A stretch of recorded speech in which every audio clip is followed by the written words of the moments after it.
ನನ್ನೆಲ್ಲ ಆತ್ಮಬಂಧುಗಳಿಗೆ ಶರಣಾರ್ಥಿಗಳು. ಈ ದಿನ 209ನೇ ವಿಶೇಷ ಉಪನ್ಯಾಸ. ಈ ಉಪನ್ಯಾಸಕ್ಕೆ ಮುಖ್ಯ ಅತಿಥಿಗಳಾಗಿ ಬಂದಿರತಕ್ಕಂಥ ಶ್ರೀಮತಿ ನಗಾಂಬಿಕಾ ಮೇಡಮ್ಗೆ ಸ್ವಾಗತವನ್ನು ಬಯಸ್ತೇನೆ. ಹಾಗೂ ನಮ್ಮ ಸಂಸ್ಥೆಯ ನಾಗರಾಜ್ ಸರ್ ಮತ್ತು ರಂಗನಾಥ್ ಸರ್ಗೆ ವಿಶೇಷವಾಗಿ ಸ್ವಾಗತವನ್ನು ಬಯಸ್ತೇನೆ. ಹಾಗೂ ಎಲ್ಲ ನಮ್ಮ ಮಹಾವತಾರ್ ಫೌಂಡೇಶನ್ ಎಲ್ಲಾ ಸಿಬ್ಬಂದಿಗೆ ಅನಂತ ಧನ್ಯವಾದ. ಈ ದಿನದ ವಿಶೇಷ ಉಪನ್ಯಾಸ ಭಿನ್ನವಾಗಿ ಆಲೋಚಿಸಿ ಭಾಗ 6. ಈ ಉಪನ್ಯಾಸವನ್ನು ನೀಡಲಿದ್ದಾರೆ ನಾಗಂಬಿಕಾ ಮೇಡಮ್. ತಮಗೆ ಸ್ವಾಗತ ಮೇಡಮ್.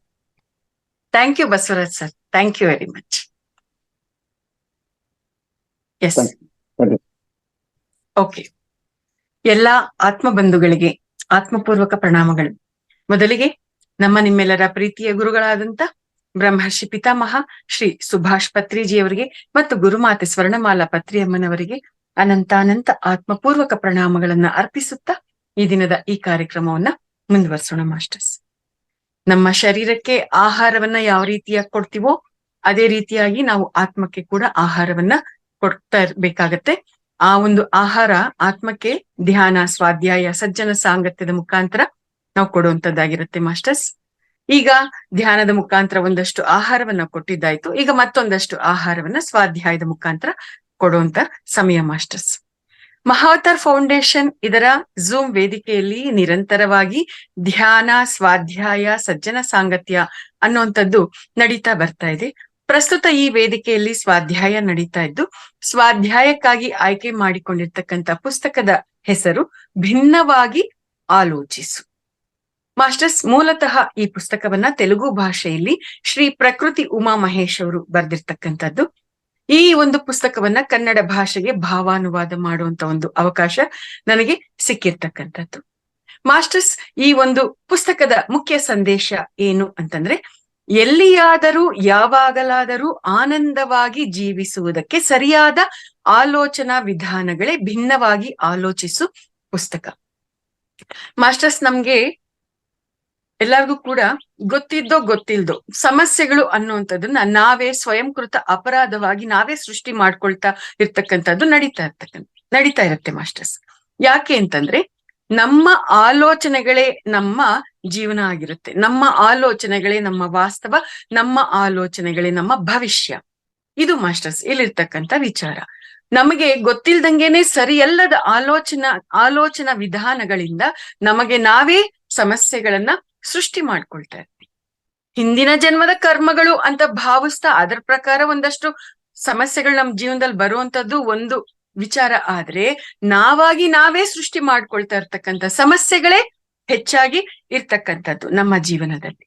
ಹಾಗಾಗಿ ನಮ್ಮ ಆಲೋಚನೆಗಳು ಯಾವ ರೀತಿಯಾಗಿದೆ, ಯಾವ ರೀತಿಯಾಗಿ ಇರಬೇಕು, ಹೇಗಿರ್ಬೇಕು, ಹೇಗಿರ್ಬಾರ್ದು, ಹೇಗಿದ್ರೆ ಹೇಗಾಗತ್ತೆ ಅನ್ನುವಂತ ಅದ್ಭುತವಾಗಿರ್ತಕ್ಕಂಥ ವಿಚಾರಗಳನ್ನ ಹಲವಾರು ಕೋನಗಳಲ್ಲಿ ನಮಗೆ ಅರ್ಥ ಮಾಡಿಸುವಂತ ನಿಟ್ಟಿನಲ್ಲಿ ಈ ಪುಸ್ತಕ ನಮ್ಗೆ ಸಹಾಯ ಮಾಡುತ್ತೆ ಮಾಸ್ಟರ್ಸ್.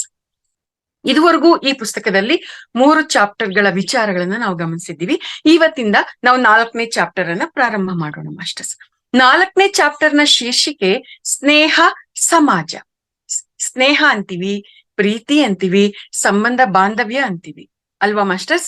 ಈ ಒಂದು ಸ್ನೇಹ ಅಂದ್ರೆ ಅದು ಏನು, ಅದು ಹೇಗಿರ್ಬೇಕು, ಅದು ಹೇಗಿದ್ರೆ ಸ್ನೇಹ ಆಗುತ್ತೆ. ಮತ್ತೆ ಈ ಸಮಾಜದಲ್ಲಿ ನಾವು ಬದುಕ್ತಾ ಇದೀವಿ. ಈ ಸಮಾಜದಲ್ಲಿ ಬದುಕ್ಬೇಕಾದ್ರೆ ನಾವು ನಮ್ಮ ಜೀವನವನ್ನ ಯಾವ ರೀತಿಯಾಗಿ ಅರ್ಥ ಮಾಡ್ಕೋಬೇಕಾಗತ್ತೆ, ಯಾವ ರೀತಿಯಾಗಿ ನಡ್ಸ್ಕೋಬೇಕಾಗತ್ತೆ. ಈ ಹಲವಾರು ಕೋನಗಳಲ್ಲಿ ಈ ಸ್ನೇಹ ಮತ್ತೆ ಸಮಾಜ ಅನ್ನುವಂತ ಈ ಒಂದು ಚಾಪ್ಟರ್ ನಮ್ಗೆ ಅದ್ಭುತವಾದ ಜ್ಞಾನವನ್ನ ನೀಡ್ತಾ ಹೋಗುತ್ತೆ, ಬೆಳಕನ್ನ ತೋರ್ತಾ ಹೋಗುತ್ತೆ ಮಾಸ್ಟರ್ಸ್. ಈಗ ಈ ಒಂದು ಚಾಪ್ಟರ್ ನಲ್ಲಿ ಇರ್ತಕ್ಕಂಥ ಮೊದಲನೇ ಕೊಟೇಶನ್ ಅನ್ನ ಗಮನಿಸೋಣ. ಸಹಾಯ ಮಾಡಿದರೆ ಮಾತ್ರವೇ ಸ್ನೇಹಿತ ಎಂದು ಅಂದುಕೊಂಡರೆ ಅದು ಸ್ನೇಹ ಅಲ್ಲ, ವ್ಯಾಪಾರ ಆಗುತ್ತದೆ. ಸ್ನೇಹಿತನಾದವನು ನಮ್ಮ ಹಿತವನ್ನು ಬಯಸಿದರೆ ಸಾಕು ಅಷ್ಟೇ ಅಂತ ಹೇಳ್ತಾ ಇದ್ದಾರೆ. ನೋಡಿ ಮಾಸ್ಟರ್ಸ್, ಇಲ್ಲಿ ಸತ್ಯ ಅನ್ನುವಂಥದ್ದನ್ನ ಎಷ್ಟು ನಿರ್ದಾಕ್ಷಿಣ್ಯವಾಗಿ, ಎಷ್ಟು ನೇರವಾಗಿ ಹೇಳಿದ್ದಾರೆ ಅಂತ. ಸತ್ಯ ಅನ್ನೋದೇ ಹಾಗಿರುತ್ತೆ. ಅದಕ್ಕೆ ಯಾವುದೇ ರೀತಿಯಾಗಿರ್ತಕ್ಕಂಥ ಸೆಂಟಿಮೆಂಟ್ಸ್ ಇರೋದಿಲ್ಲ, ಎಮೋಷನ್ಸ್ ಇರೋದಿಲ್ಲ. ಇರೋದನ್ನ ಇರೋ ಹಾಗೆ ಸ್ವೀಕಾರ ಅದು ಹೇಳ್ತಾ ಇರತ್ತೆ ಅಷ್ಟೇ. ನೀನು ಕಳ್ಳ, ನೀನು ಸುಳ್ಳ, ನೀನು ಮಳ್ಳ, ಈ ರೀತಿಯಾಗಿ ನೀನ್ ಏನಾಗಿರ್ತೀಯೋ ಅದನ್ನ ನೇರವಾಗಿ ಹಾಗೆ ಹೇಳುತ್ತೆ ಅಂತ. ಅದು ಸತ್ಯ ಅಂತಂದ್ರೆ ಅದು ಯಾವತ್ತು ಬದಲಾಗುವಂತದ್ದಲ್ಲ, ಅದು ಯಾವುದ್ರಿಂದನೂ ಪ್ರಭಾವಿತವಾಗುವಂತದ್ದು ಅಲ್ಲ. ಅದು ಅದ್ಭುತವಾಗಿರ್ತಕ್ಕಂಥದ್ದು ಸತ್ಯದ ಒಂದು ಪರಿಕಲ್ಪನೆ. ಸೊ ಇಲ್ಲಿ ಆ ಒಂದು ಸತ್ಯದ ಆ ಒಂದು ಪರಿಕಲ್ಪನೆಯಲ್ಲಿ ಇರ್ತಕ್ಕಂಥ ಈ ಒಂದು ತತ್ವವನ್ನ, ಈ ಒಂದು ಕೋನವನ್ನ ನಮ್ಗಿಷ್ಟು ನೇರವಾಗಿ ತಿಳಿಸಿದ್ದಾರೆ. ಸಹಾಯ ಮಾಡಿದ್ರೆ ಮಾತ್ರನೇ ಸ್ನೇಹಿತ, ಇಲ್ಲ ಅಂತ ಅನ್ಕೊಂಡ್ರೆ ಅದು ಅವನ್ ಸ್ನೇಹಿತ ಅಲ್ಲ. ಸಹಾಯ ಮಾಡಿದ್ರೆ ಮಾತ್ರ ಅಷ್ಟೇ ಅಂತ ಅನ್ಕೊಂಡ್ರೆ ಅದು ನಿಜವಾದ ಸ್ನೇಹ ಅಲ್ಲ, ಅದು ವ್ಯಾಪಾರ. ವ್ಯಾಪಾರದಲ್ಲೇ ಲಾಭ ನಷ್ಟ ಅನ್ನುವಂಥದ್ದು ಇರುತ್ತೆ, ಲೆಕ್ಕಾಚಾರ ಅನ್ನುವಂಥದ್ದು ಇರುತ್ತೆ. ನಾನ್ ನಿನ್ಗೆ ಇಷ್ಟು ಈ ಒಂದ್ ಕೆಲಸ ಮಾಡ್ಕೊಟ್ರೆ ನೀನ್ ನನಗೆ ಏನ್ ಕೊಡ್ತೀಯ ಅನ್ನುವಂತ ಒಂದು ಅಪೇಕ್ಷೆಯನ್ನ ಹೊಂದಿರ್ತಕ್ಕಂಥ ಒಂದು ವ್ಯವಹಾರ ಆಗಿರುತ್ತೆ, ಅದು ವ್ಯಾಪಾರ ಆಗಿರುತ್ತೆ. ಒಂದು ವೇಳೆ ನಾವು ಸ್ನೇಹದಲ್ಲಿ ಇದ್ದುಕೊಂಡು ನಮ್ಮ ಸ್ನೇಹಿತನಾಗಿರೋನು ಈಗ ನನಗೇನೋ ಕಷ್ಟ ಇದೆ, ನನ್ಗೊಂದು 1000 ರೂಪಾಯಿ ಕೊಡಯ್ಯ ಅಂತ ನಾವು ಕೇಳಿದಾಗ ಆ 1000 ರೂಪಾಯಿ ಅಥವಾ ಮತ್ತೊಂದು ವಸ್ತು ಏನಾದ್ರೂ ಸರಿ, ಅದು ಹಣ ಆಗಿರ್ಬೋದು, ವಸ್ತು ಆಗಿರ್ಬೋದು, ಏನಾದ್ರೂ ಆಗಿರ್ಬೋದು, ಒಂದು ಸಹಾಯ ಆಗಿರ್ಬೋದು, ಅದ್ ಯಾವ್ದೊಂದನ್ನು ಕೂಡ ಆತ ನಮಗ್ ಕೊಡ್ಲಿಲ್ಲ ಅಂತಂದ್ರೆ ಇವನ್ ಯಾವ ಸೀಮೆ ಸ್ನೇಹಿತ, 1000 ರೂಪಾಯಿ ಕೊಡ್ಲಿಲ್ಲ, ನನ್ಗಿದು ಬೇಕು ಅಂತಂದ್ರೆ ಈ ಒಂದು ವಸ್ತುನ್ ಕೊಡ್ಲಿಲ್ಲ, ಇವನ್ ನನ್ ಸ್ನೇಹಿತನಾ ಅಂತ ನಾವ್ ಅನ್ಕೊಂಡ್ರೆ ಅದು ನಮ್ಮಲ್ಲಿ ನಿಜವಾಗ್ಲೂ ನಾವು ನಿಜವಾದ ಸ್ನೇಹದಲ್ಲಿ ಇಲ್ಲ ಅಂತ ಅರ್ಥ. ಎಷ್ಟು ಅದ್ಭುತವಾಗಿ ತಿಳಿಸ್ಕೊಟ್ಟಿದ್ದಾರೆ. ಸೊ ಮಾಸ್ಟರ್ಸ್, ಇಲ್ಲಿ ಹಾಗಾದ್ರೆ ಸ್ನೇಹ ಸಹಾಯ ಮಾಡಿದ್ರೇನೆ ನಿಜವಾದ ಸ್ನೇಹಿತ, ಇಲ್ಲ ಅಂತಂದ್ರೆ ಇಲ್ಲ ಅಂತ ಅನ್ಕೊಳ್ಳೋದಾದ್ರೆ ನಿಜವಾದ ಸ್ನೇಹ ಅನ್ನೋನು, ನಿಜವಾದ ಸ್ನೇಹ ಅನ್ನೋಂಥದ್ದು, ನಿಜವಾದ ಸ್ನೇಹಿತ ಅನ್ನೋನು ಹೇಗಿರ್ತಾನೆ ಹಾಗಾದ್ರೆ? ಮಾಸ್ಟರ್ಸ್, ಆ ಸ್ನೇಹಿತನಾದವನು ನಮ್ಗೆ ಸಹಾಯ ಬೇಕಾಗಿದೆ ಅಂತಾನೆ ಇಲ್ಲ, ಆತ ನಮ್ಮ ಒಳಿತನ ಬಯಸಿದ್ರೆ ಸಾಕು, ಆತ ನಿಜವಾದ ಸ್ನೇಹಿತ. ಈಗ ನಾನಿದ್ದೀನಿ, ನನಗೆ ಹಣ ಕೊಡೋದಿಕ್ ಅವಕಾಶ ಇಲ್ಲ, ಬೇರೆ ಇನ್ನೇನೊಂದು ವಸ್ತುಗಳನ್ನ ಕೊಡೋದಿಕ್ ನನ್ಗೆ ಅವಕಾಶ ಇಲ್ಲ, ಆತ ಹೇಳಿದ ಕೆಲ್ಸವನ್ನು ಕೂಡ ನಾನ್ ಮಾಡ್ಕೊಡೋದಿಕ್ಕೆ ನನ್ಗೆ ಅವಕಾಶ ಇಲ್ಲ. ಆ ರೀತಿಯಾಗಿರುವಂತ ಸ್ಥಿತಿಯಲ್ಲಿ ನಾನಿದ್ರು ಕೂಡ ನನ್ನ ಸ್ನೇಹಿತನಿಗೆ ಒಳ್ಳೇದಾಗ್ಬೇಕು, ಆಕೆ ಚೆನ್ನಾಗಿರ್ಬೇಕು, ಆಕೆ ಆನಂದವಾಗಿರ್ಬೇಕು ಅಂತ ನಾನು ಸದಾ ಕಾಲ ಆಕೆಯ ಒಳಿತನ್ನ ಬಯಸ್ತಾ ಇರ್ತೀನಿ. ಆ ರೀತಿಯಾಗಿ ನಾನು ಒಳಿತನ್ನ ಬಯಸ್ತಾ ಇದ್ದೀನಿ ಅಂತಂದ್ರೂ ಕೂಡ ನಾನು ನಿಜವಾದ ಸ್ನೇಹಿತೆಯಾಗಿರ್ತೀನಿ. ಇದು ಈ ಒಂದು ಕೋನವನ್ನ ನಮ್ಗೆ ಇಲ್ಲಿ ಅರ್ಥ ಮಾಡಿಸಿರ್ತಕ್ಕಂಥದ್ದು. ಸೊ ಬಹಳಷ್ಟು ಜನ, ಅದು ಸಂಬಂಧ ಬಾಂಧವ್ಯಗಳಾಗಿರ್ಬೋದು, ಪ್ರೀತಿ ಆಗಿರ್ಬೋದು, ಸ್ನೇಹ ಆಗಿರ್ಬೋದು, ಏನಾದ್ರೂ ಆಗಿರ್ಬೋದು, ಅಲ್ಲಿ ಇಂಥದ್ದೇ ಲೆಕ್ಕಾಚಾರಗಳಲ್ಲಿ ನಾವು ಸಿಕ್ಕಾಕೊಂಡಿರ್ತೀವಿ ಮಾಸ್ಟರ್ಸ್. ಅದ್ ನಮ್ಗೆ ಅರ್ಥ ಕೂಡ ಆಗಿರೋದಿಲ್ಲ. ಅದು ಇದನ್ ಬಿಡಿಸಿ ಹೇಳಕ್ ಹೋದ್ರೆ ನೀನೇನ್ ನನಗ್ ಹೇಳೋದು ಅನ್ನೋಂತ ಅಹಂ ಅನ್ನೋಂಥದ್ದು ಕೂಡ ಅಲ್ಲಿ ತಾಂಡವವಾಡ್ತಾ ಇರುತ್ತೆ. ತುಂಬಾ ಸೂಕ್ಷ್ಮವಾಗಿರ್ತಕ್ಕಂಥ ವಿಷಯ. So this is a best check point to us. ಇದು ನಮ್ಗೆ ಬಹಳ ಅದ್ಭುತವಾಗಿರ್ತಕ್ಕಂಥ, ನಮ್ಮನ್ನ ನಾವು ಪರಿಶೀಲನೆ ಮಾಡ್ಕೊಳ್ಳುವ ಒಂದು ಅದ್ಭುತವಾದ ಅಂಶ. ನಮ್ಮನ್ನ ನಾವು ಪರಿಶೀಲನೆ ಮಾಡ್ಕೊಳ್ಳೋಣ. ಎಲ್ಲಾದ್ರೂ ನಾವ್ ಇಂಥ ಸ್ಥಿತಿಗತಿಗಳಲ್ಲಿ ಸಿಕ್ಕಾಕೊಂಡಿದ್ರೆ ಖಂಡಿತವಾಗಿಯೂ ಅದರಿಂದ ಹೊರಕ್ಕೆ ಬರೋಣ ಮಾಸ್ಟರ್ಸ್. ಈಗ 2ನೇ ಕೊಟೇಶನ್ ಅನ್ನ ಗಮನಿಸೋಣ. ಸರಿಯಾದ ದಾರಿಯಲ್ಲಿ ಸರಿಯಾಗಿ ನಡೆಯುವುದಕ್ಕಾಗಿ ಏರ್ಪಡುವುದು ಸರಿಯಾದ ಸ್ನೇಹ. ಎಷ್ಟು ಅದ್ಭುತವಾಗಿದೆ ನೋಡ್ರಿ. ಸರಿಯಾದ ದಾರಿಯಲ್ಲಿ ಸರಿಯಾಗಿ ನಡೆಯುವುದಕ್ಕಾಗಿ ಏರ್ಪಡುವುದು ಸರಿಯಾದ ಸ್ನೇಹ. ಉಳಿದ ಸ್ನೇಹಗಳು ಇದ್ದರೂ ಹೋದರೂ ನಮ್ಮ ಜೀವನಕ್ಕೆ ಏನು ನಷ್ಟವಿಲ್ಲ ಅಷ್ಟೇ ಅಂತ ಹೇಳಿದ್ದಾರೆ. ಎಷ್ಟು ಅದ್ಭುತವಾಗಿ ತಿಳಿಸಿದ್ದಾರೆ ಈ ವಿಚಾರವನ್ನ. ಸತ್ಯ ಅಲ್ವಾ ಮಾಸ್ಟರ್ಸ್? ಈಗ ನಾನು ಒಂದು ಊರಿಗೆ ಹೋದೆ, ಅಲ್ಲಿ ಒಂದಷ್ಟು ಸ್ನೇಹಿತರ ಗುಂಪಿದೆ. ಆ ಸ್ನೇಹಿತರ ಜೊತೆ ನನಗೆ ಕನೆಕ್ಟಿವಿಟಿ ಸಿಕ್ತು. ಆದ್ರೆ ಆ ಸ್ನೇಹಿತರು ಯಾವ ರೀತಿಯಾಗಿರ್ತಾರೆ? ಡ್ರಗ್ಸ್ ತಗೊಳ್ಳೋಣ ಅಂತ ಇರ್ತಾರೆ, ದಮ್ ಹೊಡಿಯೋಣ ಅಂತಾರೆ, ಗುಂಡಾಕೋಣ ಅಂತಾರೆ, ಮಗದೊಂದು ಮಾಡೋಣ ಅಂತ ಹೇಳ್ತಾ ಇರ್ತಾರೆ. ಈ ರೀತಿಯಾಗಿರ್ತಕ್ಕಂಥ ಒಂದು ಸ್ಥಿತಿಗತಿಗಳಲ್ಲಿ ಅಲ್ಲಿರುವಂತ ಸ್ನೇಹಿತರು ಇರ್ತಾರೆ. ಆ ರೀತಿಯಾಗಿ ಇದ್ದಾಗ ಅವರು ನನಗೆ ಸಹಾಯ ಮಾಡಿದ್ದಾರೆ ಅನ್ನೋ ಕಾರಣಕ್ಕೋ ಅಥವಾ ಮಗದೊಂದು ವಿಚಾರಕ್ಕೋ ಅವ್ರ ಜೊತೆ ನಾನು ಇರ್ಬೇಕು, ಅವ್ರ ಜೊತೆಲೇ ನಾನು ಹೋಗ್ಬೇಕು ಅಂತ ಅನ್ಕೊಂಡ್ರೆ ಅದು ನಿಜವಾಗ್ಲೂ ಕೂಡ ಅಜ್ಞಾನ. ಅಂದ್ರೆ ಅಲ್ಲಿ ಸ್ನೇಹ ಅನ್ನುವಂಥದ್ದು ಒಂದು ಸರಿಯಾದ ದಾರಿಯಲ್ಲಿ ನಡೆಯೋದಿಕ್ಕೆ ಇರುವಂತದ್ದಾಗಿರ್ಬೇಕಾಗಿರುತ್ತೆ. ಅದು ಸರಿಯಾದ ದಾರಿಯಲ್ಲಿ ನಡೆಯೋದಿಕ್ಕೆ ಅದು ಸರಿಯಾದ ರೀತಿಯಲ್ಲಿ ಇರುವಂತದ್ದು ಆಗಿರುತ್ತೆ. ಇಲ್ಲಿ ಸರಿಯಾಗಿರೋದು ಯಾವುದು, ತಪ್ಪಾಗಿರೋದು ಯಾವುದು? ಆಧ್ಯಾತ್ಮಿಕತೆಯಲ್ಲಿ ಸರಿನೂ ಇಲ್ಲ, ತಪ್ಪು ಇಲ್ಲ ಅನ್ನುವಂತ ವಿಚಾರ ಇದೆ ಅಲ್ವಾ? ಮತ್ತೆ ಈ ಒಂದು ಆಧಾರದ ಮೇಲೆ ಸರಿಯಾದ ಸ್ನೇಹ, ಸರಿಯಲ್ಲದ ಸ್ನೇಹ, ಇದನ್ನ ಹೇಗ್ ಮೇಡಮ್ ಅರ್ಥ ಮಾಡ್ಕೊಳ್ಳೋದು ಅನ್ನುವಂತ ಪ್ರಶ್ನೆ ಬರ್ಬೋದು. ಯಾಕೆಂದ್ರೆ ನನಗ್ ಬರುತ್ತೆ ಇಂಥ ಪ್ರಶ್ನೆಗಳು. ನನಗ್ ಬಂದಿರುವಂತ ಪ್ರಶ್ನೆಗಳನ್ನೇ ನಾನು ನಿಮ್ ಮುಂದೆ ಹೇಳ್ತಾ ಅದಕ್ಕೆ ನಾನೇ ಉತ್ತರವನ್ನ ಹೇಳುವಂತ ಪ್ರಯತ್ನ ಮಾಡ್ತಾ ಇರುವಂತದ್ದು. ಆ ರೀತಿಯಾಗಿ ಸರಿಯಲ್ಲದ ಸ್ನೇಹ ಅನ್ನುವಂಥದ್ದು ಈ ರೀತಿಯಾಗಿರ್ತಕ್ಕಂಥ ಪ್ರಶ್ನೆಗಳು ಬಂದಾಗ ಅಂದ್ರೇನು? ಸರಿಯಾದ್ದು ಸರಿ ಅಲ್ಲದೆ ಇರುವಂತದ್ದು ಅನ್ನುವಂಥದ್ದು ಪರಿಕಲ್ಪನೆ ಬಂದಾಗ ಇದನ್ನ ಹೇಗ್ ಅರ್ಥ ಮಾಡ್ಕೊಳ್ಳೋದು ಆಧ್ಯಾತ್ಮಿಕ ನೆಲೆಗಟ್ಟಿನಲ್ಲಿ ಅಂತಂದಾಗ ಮಾಸ್ಟರ್ಸ್, ಆಧ್ಯಾತ್ಮಿಕ ಮಾರ್ಗದಲ್ಲಿ ಪ್ರತಿಯೊಂದು ಕೂಡ ಸರಿಯಾದ್ದೇ, ಪ್ರತಿಯೊಂದು ಕೂಡ ಅನುಭವ ಪಾಠವೇ ಆಗಿರುತ್ತೆ, ಇದೇ ಸತ್ಯ. ಆದರೆ ಈ ಮಾರ್ಗದಲ್ಲಿ ನಡೀತಾ ಇರ್ತಕ್ಕಂಥ ನಮಗೆ ಯಾವುದು ಅವಶ್ಯಕತೆ ಇದೆ, ಯಾವುದು ಅವಶ್ಯಕತೆ ಇಲ್ಲ ಅನ್ನೋ ಪಾಯಿಂಟ್ ಅಲ್ಲಿ ಮಾತ್ರ ನಾವು ಅದನ್ನ ನೋಡ್ಬೇಕಾಗತ್ತೆ.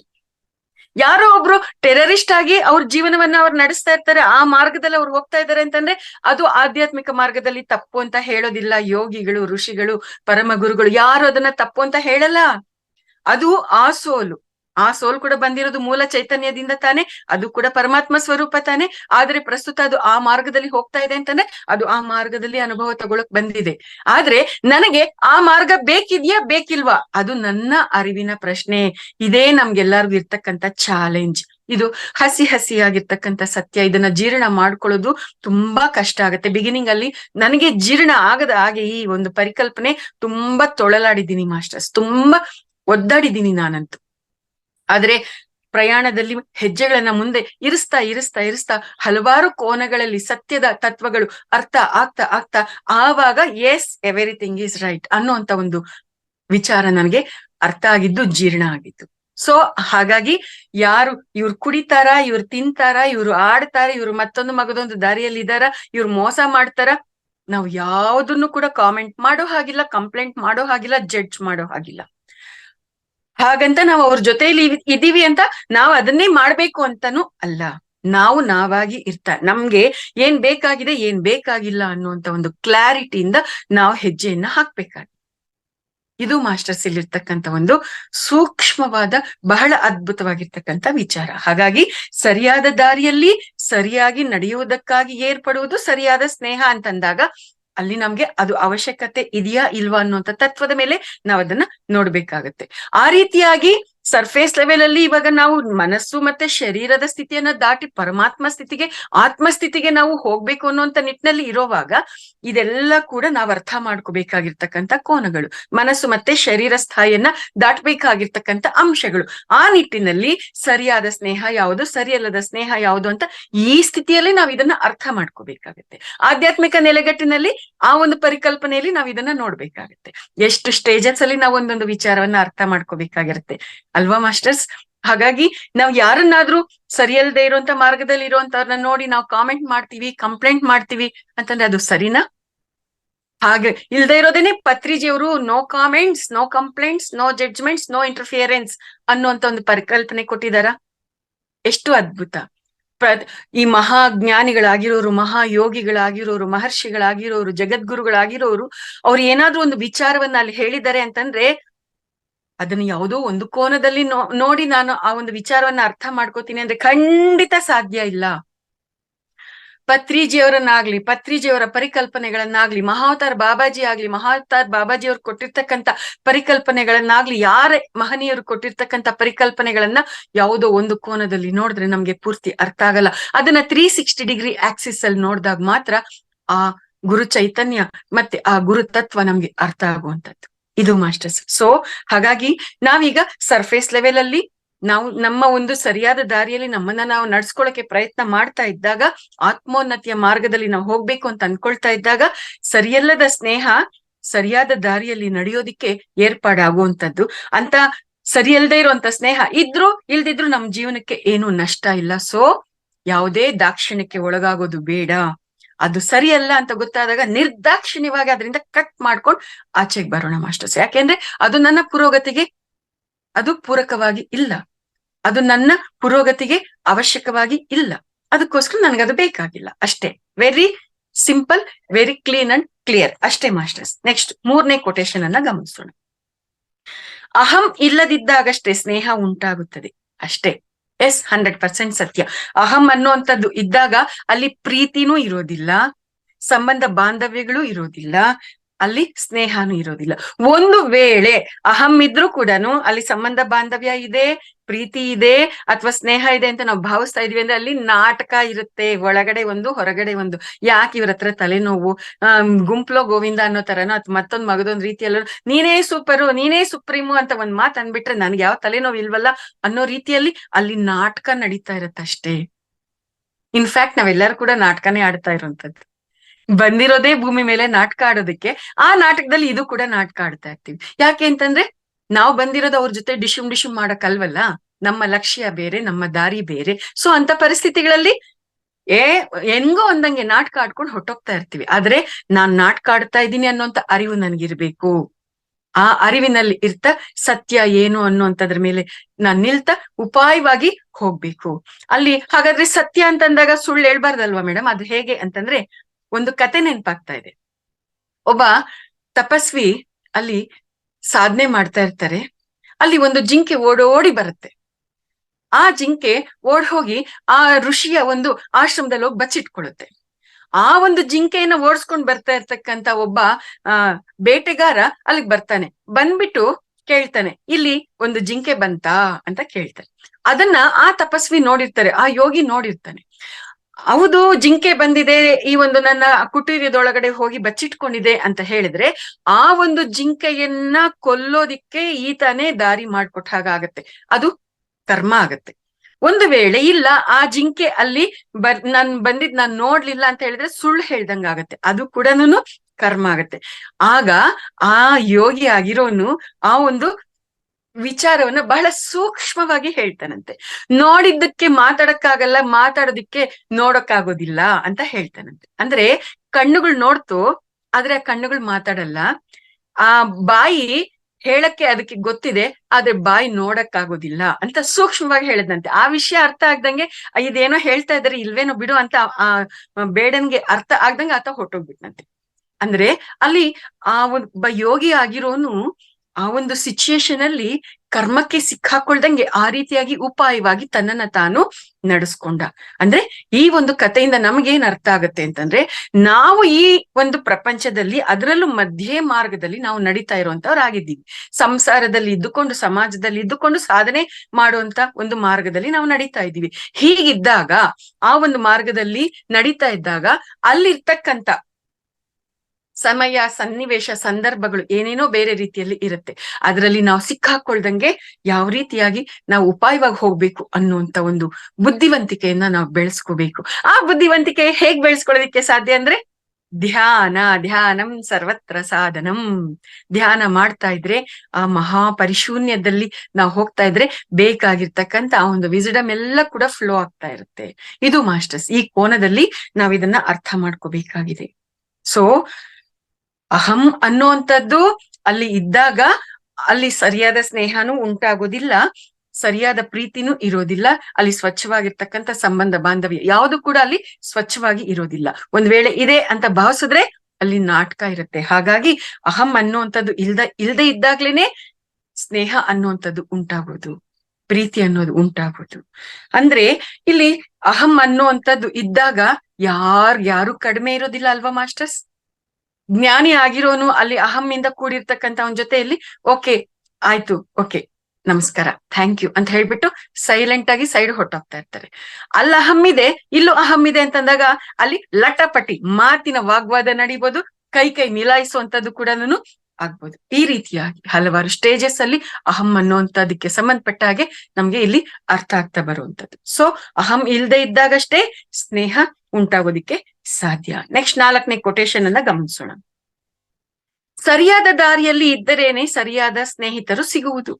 ಸರಿಯಾದ ದಾರಿಯಲ್ಲಿ ಇದ್ದರೆ ನೋಡಿ ಹೆಂಗಿದೆ ವಿಚಾರ ಇದು. ಸರಿಯಾದ ದಾರಿಯಲ್ಲಿ ಇದ್ದರೇನೆ ಸರಿಯಾದ ಸ್ನೇಹಿತರು ಸಿಗುವುದು.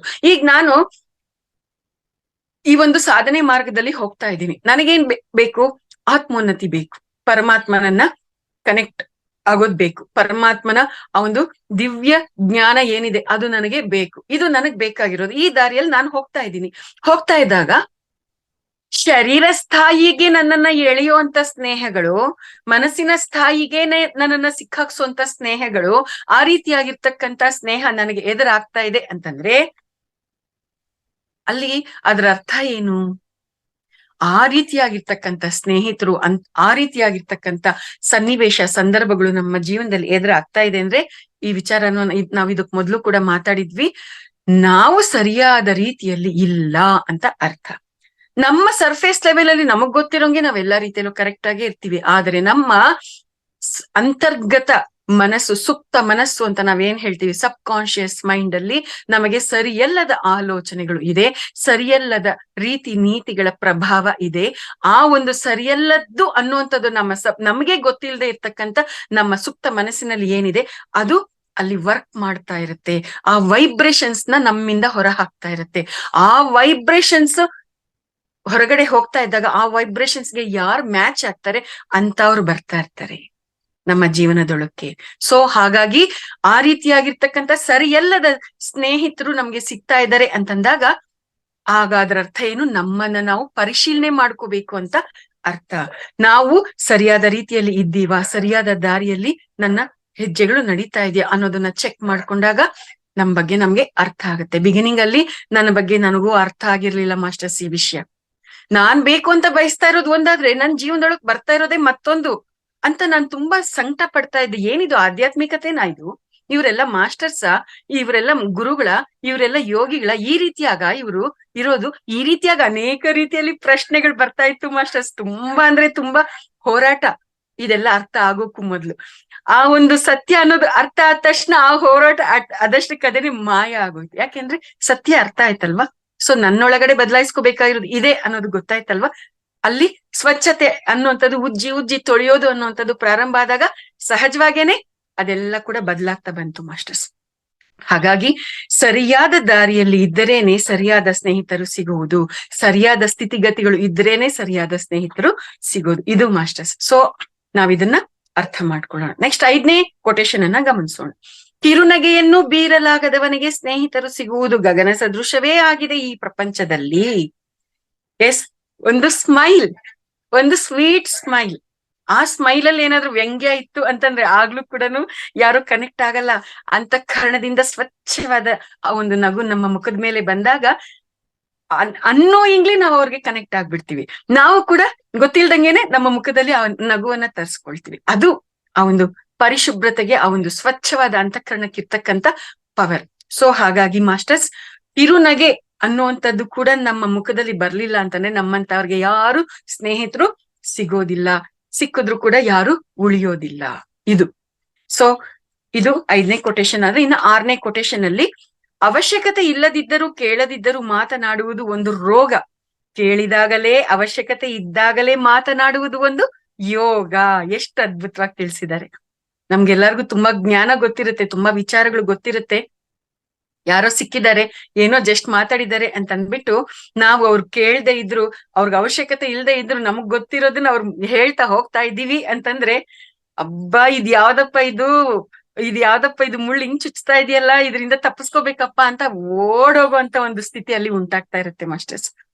ಮತ್ತೆ ನಾವು ಹೇಳೋಂತ ವಿಚಾರಗಳಿಗೂ ಯಾವುದೇ ರೀತಿಯಾಗಿರ್ತಕ್ಕಂಥ ಬೆಲೆ ಇರೋದಿಲ್ಲ, ವ್ಯರ್ಥ ಆಗ್ತಾ ಇರತ್ತೆ ನಮ್ಮ ಶಕ್ತಿ, ನಮ್ಮ ಸಮಯ ಎಲ್ಲ ಕೂಡ. ಹಾಗಾಗಿ ನಾವಿದನ್ನ ಗಮನಿಸ್ಕೋಬೇಕು. ಯಾರಿಗಾದ್ರೂ ನಾವ್ ಏನಾದ್ರೂ ಹೇಳ್ಬೇಕು ಅಂತಂದಾಗ ಆ ವ್ಯಕ್ತಿ ಅದನ್ನ ಕೇಳಿಸ್ಕೊಳ್ಳೋದಿಕ್ಕೆ ತಯಾರಿದಾರ, ಅಥವಾ ಆ ವ್ಯಕ್ತಿಗೆ ಅದು ಅವಶ್ಯಕತೆ ಇದೆಯಾ ಅನ್ನೋದನ್ನ ಫಸ್ಟ್ ನಾವ್ ಅರ್ಥ ಮಾಡ್ಕೊಂಡು ಆಮೇಲಿಂದಾನೇ ನಾವ್ ಅದ್ರ ಬಗ್ಗೆ ಮಾತಾಡ್ಬೇಕು.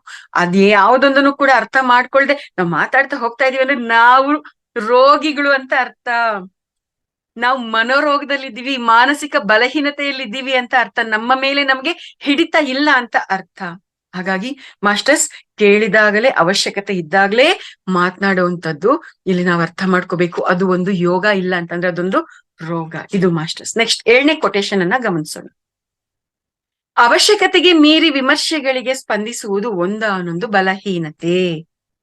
ನೋಡ್ರಿ, ಅವಶ್ಯಕತೆಗಳಿಗೆ ಮೀರಿ ವಿಮರ್ಶೆಗಳಿಗೆ ಸ್ಪಂದಿಸುವುದು ಒಂದಾನೊಂದು ಬಲಹೀನತೆ ಅಂತಂದಾಗ ಕಾಮೆಂಟ್ಸು, ಕಂಪ್ಲೇಂಟ್ಸು ಇವೆಲ್ಲ ಬರ್ತಾ ಇರುತ್ತಲ್ಲ.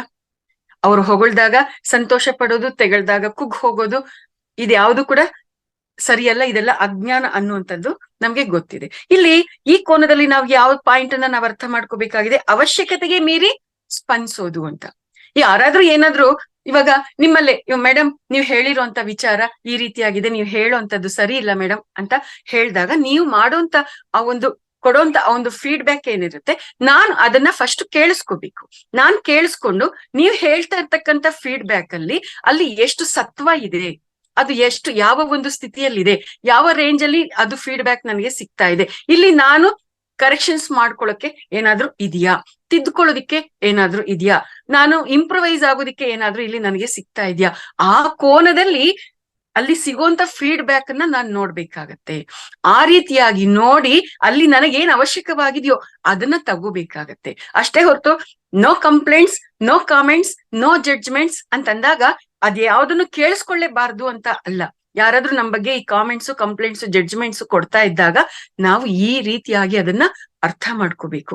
ಅವಶ್ಯಕವಾಗಿರೋದನ್ನ ತಗೋಬೇಕು, ಅವಶ್ಯಕತೆ ಇಲ್ಲದೆ ಇರೋದನ್ನ ತೆಗೆದು ಹಾಕ್ಬೇಕು. ಹೇಗೆ ಅಂತಂದ್ರೆ ಕಾಫಿನ ಸೋಸ್ತೀವಲ್ವಾ, ಕಾಫಿನ ಸೋಸ್ತಾ ಇರ್ಬೇಕಾದ್ರೆ ಆ ಒಂದು ಕಾಫಿ ಪ್ಯೂರ್ ಆಗಿರೋದು ಲೋಟದೊಳಕ್ಕೆ ಇಳಿಯುತ್ತೆ, ಬೇಡವಾಗಿರ್ತಕ್ಕಂಥದ್ದು ಆ ಗಸಿ ಎಲ್ಲ ಕೂಡ ಆ ಫಿಲ್ಟರ್ ಅಲ್ಲಿ ಉಳ್ಕೊಳತ್ತಲ್ಲ, ಆ ರೀತಿಯಾಗಿ ನಮ್ಮನ್ನ ನಾವು ತಯಾರು ಮಾಡ್ಕೋಬೇಕು. ಅವಶ್ಯಕತೆಗೆ ಮೀರಿ ವಿಮರ್ಶೆಗಳಿಗೆ ಸ್ಪಂದಿಸೋದು ಒಂದಾನೊಂದು ಬಲಹೀನತೆ ಅನ್ನುವಂಥದ್ರ ಹಿಂದೆ ಇಷ್ಟ ಅದ್ಭುತವಾದಂತ ಒಂದು ಸ್ಪಷ್ಟನೆ ಇದೆ ಮಾಸ್ಟರ್. ಸೊ ನಾವು ಬಲಹೀನರು ಅಲ್ಲ, ನಾವು ತುಂಬಾ ತುಂಬಾ ತುಂಬಾ ಬಲಶಾಲಿಗಳು. ಇದನ್ನ ನಾವು ಅರ್ಥ ಮಾಡ್ಕೊಳ್ಳೋಣ. ನೆಕ್ಸ್ಟ್ 8ನೇ ಕೊಟೇಶನ್ ಅನ್ನ ಗಮನಿಸೋಣ. ನೀನು ಎಷ್ಟೇ ಅತ್ತರೂ ಈ ಪ್ರಪಂಚದಲ್ಲಿ ಪ್ರತಿಯೊಬ್ಬರು ಅವರಿಗೆ ಇಷ್ಟವಾದದ್ದನ್ನೇ ಮಾಡುತ್ತಿರುತ್ತಾರೆ. ಆದ್ದರಿಂದ ನೀನು ಸಹ ನಿನಗೆ ಇಷ್ಟವಾದದ್ದನ್ನು, ನಿನಗೆ ಸತ್ಯ ಎಂದು ಅನಿಸಿದ್ದನ್ನು ಮಾಡುತ್ತಾ ಹೋಗು ಅಷ್ಟೇ. ಎಸ್ ಮಾಸ್ಟರ್ಸ್, ಈ ವಿಚಾರಗಳನ್ನ ನಾವು ಬೇರೆ ಬೇರೆ ಕೋನಗಳಲ್ಲಿ ಈಗಾಗ್ಲೇ ಮಾತಾಡಿದೀವಿ. ಈಗ ಈ ಸ್ನೇಹ ಅನ್ನೋ ವಿಷಯ ಅಥವಾ ಈ ಒಂದು ಸೇವೆ ಅನ್ನುವಂತ ವಿಷಯಕ್ಕೂ ಕೂಡ ಇದು ಅಪ್ಲೈ ಆಗತ್ತೆ. ಎಸ್, ಹೌದು. ಈಗ ಇಷ್ಟೊಂದು ಝೂಮ್ ಪ್ಲಾಟ್ಫಾರ್ಮ್ಸ್ ಅಲ್ಲಿ, ಎಷ್ಟೆಷ್ಟೋ ಝೂಮ್ ಪ್ಲಾಟ್ಫಾರ್ಮ್ಸ್ ನಮ್ಮ ಈ ಒಂದು ಸೊಸೈಟಿಯಲ್ಲಿ ನಡೀತಾ ಇದೆ, ಪತ್ರಿಜಿ ಮಾರ್ಗದಲ್ಲಿ ನಡೀತಾ ಇದೆ, ಬೇರೆ ಬೇರೆ ಆಧ್ಯಾತ್ಮಿಕ ಮಾರ್ಗಗಳಲ್ಲಿ ಕೂಡ ಈ ಝೂಮ್ ಪ್ಲಾಟ್ಫಾರ್ಮ್ಸ್ ಅನ್ನುವಂಥದ್ದು ನಡೀತಾ ಇದೆ. ಎಲ್ಲರೂ ಎಷ್ಟೆಷ್ಟೋ ರೀತಿಯಲ್ಲಿ ಆ ಒಂದು ವಿಚಾರಗಳನ್ನ, ಸತ್ಯದ ವಿಚಾರಗಳನ್ನ, ಸಾಧನೆ ಮಾರ್ಗದ ವಿಚಾರಗಳನ್ನ ಹೇಳ್ತಾ ಬರ್ತಾ ಇದ್ದಾರೆ. ಎಷ್ಟೋ ರೀತಿಯಲ್ಲಿ ಸೇವೆ ಅನ್ನೋದು ಈ ಎಲ್ಲರೂ ಆ ರೀತಿಯಾಗಿ ಎಲ್ಲರಿಗೂ ಸಿಗ್ಬೇಕು ಅಂತ ಮಾಡ್ತಾ ಇದ್ರೆ ಎಷ್ಟು ಜನ ಕನೆಕ್ಟ್ ಆಗಿದ್ದಾರೆ, ಎಷ್ಟು ಜನ ಈ ಮಾರ್ಗದಲ್ಲಿ ನಿಲ್ತಾ ಇದ್ದಾರೆ, ಎಷ್ಟು ಜನ ಈ ಮಾರ್ಗದಲ್ಲಿ ನಡೀತಾ ಇದ್ದಾರೆ? ಬೆರಳೆಣಿಕೆ ಎಷ್ಟು ಅಲ್ವಾ ಮಾಸ್ಟರ್ಸ್? ಎಷ್ಟೋ ಜನ ಇಲ್ಲಿ ಕೇಳಿಸ್ಕೊತಾರೆ, ಇಲ್ಲಿ ಬಿಟ್ಬಿಡ್ತಾರೆ. ಆ ಸ್ಥಿತಿಯಲ್ಲಿದ್ರೆ ಇನ್ನೂ ಎಷ್ಟೋ ಜನ ಕೇಳಿಸ್ಕೊಳಕ್ ಕೂಡ ತಯಾರೇ ಇರೋದಿಲ್ಲ ಅಂತ ಸ್ಥಿತಿಯಲ್ಲಿ ಇರ್ತಾರೆ.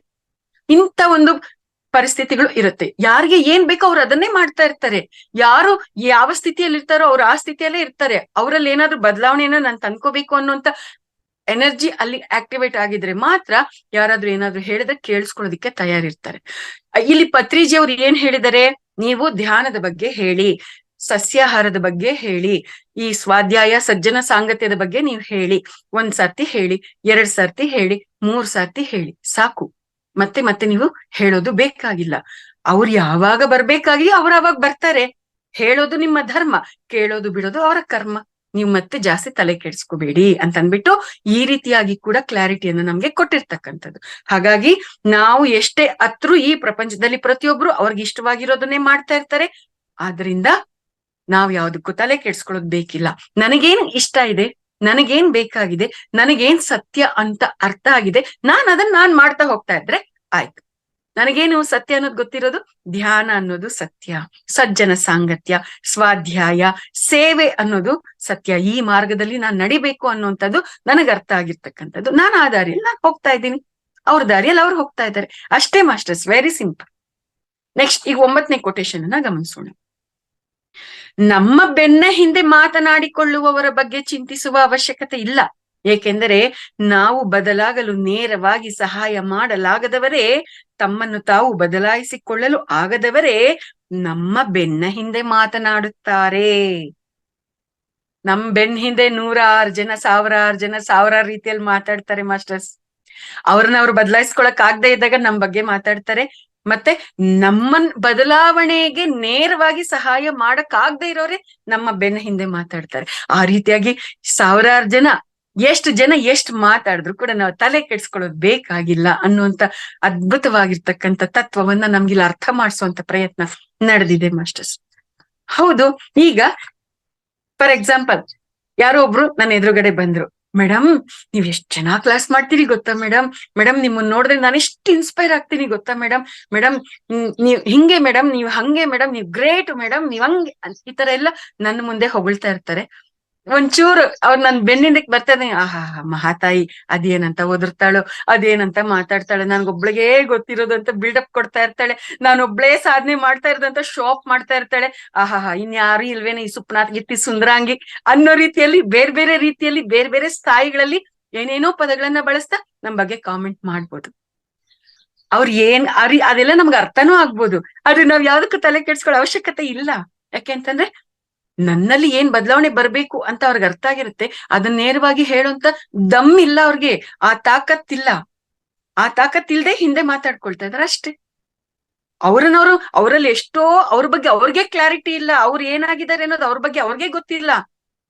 ಆ ಸ್ಥಿತಿಯಲ್ಲಿ ಇರೋ ಅಂತ ಅವ್ರ ಬಗ್ಗೆ ಅವ್ರನ್ನ ಅವ್ರು ತಿದ್ಕೊಳ್ಬೇಕು ಅನ್ನೋದು ಅದ್ ಅರ್ಥ ಆದ್ರೂ ಕೂಡ ತಿದ್ಕೊಳ್ಳುವಂತ ಕೆಪಾಸಿಟಿ ಇಲ್ದೇ ಇರೋರು ಆ ರೀತಿಯಾಗಿ ಮಾತಾಡ್ತಾ ಇದ್ದಾರೆ ಅಂತಂದಾಗ ನಾನ್ ಯಾಕಂತ ಅವ್ರ ವಿಷಯಗಳ ತಲೆ ಕೆಡ್ಸ್ಕೋಬೇಕು? ಇದು ಮಾಸ್ಟರ್ಸ್. ಹಾಗಾಗಿ ನಮ್ ಬೆನ್ ಹಿಂದೆ ಯಾರ್ ಏನೇ ಮಾತಾಡಿದ್ರು ಇಟ್ ನೆವರ್ ಡಸಂಟ್ ಕೌಂಟ್. ಅದು ನಾವು ತಲೆಗೆ ಹಚ್ಕೋಬಾರ್ದು. ನೆಕ್ಸ್ಟ್ 10ನೇ ಕೊಟೇಶನ್ ಅನ್ನ ಗಮನಿಸೋಣ. ಅರಣ್ಯದಲ್ಲಿ ಯಾರಾದರೂ ಹುಲಿಗೆ ಎದುರಾದರೆ ಅವರು ಹುಲಿಯೊಂದಿಗೆ ಹೇಗೆ ವ್ಯವಹರಿಸುತ್ತಿದ್ದಾರೆ ಎನ್ನುವುದಷ್ಟೇ ಹುಲಿಗೆ ಮುಖ್ಯ. ಅದು ಬಿಟ್ಟು ಇವರು ನನ್ನ ಬೆನ್ನ ಹಿಂದೆ ಏನು ಮಾತನಾಡಿಕೊಳ್ಳುತ್ತಿದ್ದಾರೆ, ಏನಂದಿದ್ದಾರೆ ಎಂಬುದಲ್ಲ. ಒಂದು ವೇಳೆ ಹುಲಿಯು ಹಾಗೆ ಆಲೋಚಿಸಲು ಪ್ರಾರಂಭಿಸಿದರೆ ಹುಲಿ ಇಲಿಯಾಗುತ್ತದೆ, ಇಲಿ ಹುಲಿಯಾಗುತ್ತದೆ.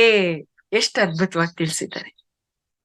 ಅವರು ಆ ರೀತಿಯಾಗಿ ಯಾರಾದ್ರೂ ಒಬ್ರು ನಮ್ ಬಗ್ಗೆ ಮಾತಾಡ್ತಾ ಇದ್ದಾರೆ ಅಂತಂದಾಗ ಅವ್ರು ನಮ್ಗೆ ಎದುರಾದ್ರು ಅನ್ಕೊಳ್ರಿ, ಅವ್ರು ನಮ್ ಎದುರುಗಡೆ ಅವ್ರು ಯಾವ ರೀತಿಯಾಗಿ ನಮ್ ಫೇಸ್ ಟು ಫೇಸ್ ಯಾವ ರೀತಿಯಾಗಿ ನಡ್ಕೊಳ್ತಾ ಇದಾರೆ ಅನ್ನೋದೇ ಅಲ್ಲಿ ಇಂಪಾರ್ಟೆಂಟ್ ಆಗತ್ತೆ.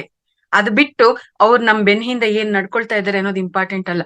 ಅವ್ರು ನನ್ನ ಎದುರುಗಡೆ ಸಿಕ್ಕಿದಾಗ ಮರ್ಯಾದೆ ಕೊಟ್ರು ಅಂದ್ರೆ ನಾವ್ ಮರ್ಯಾದೆಯಿಂದ ನಡ್ಕೊಳ್ಳೋಣ.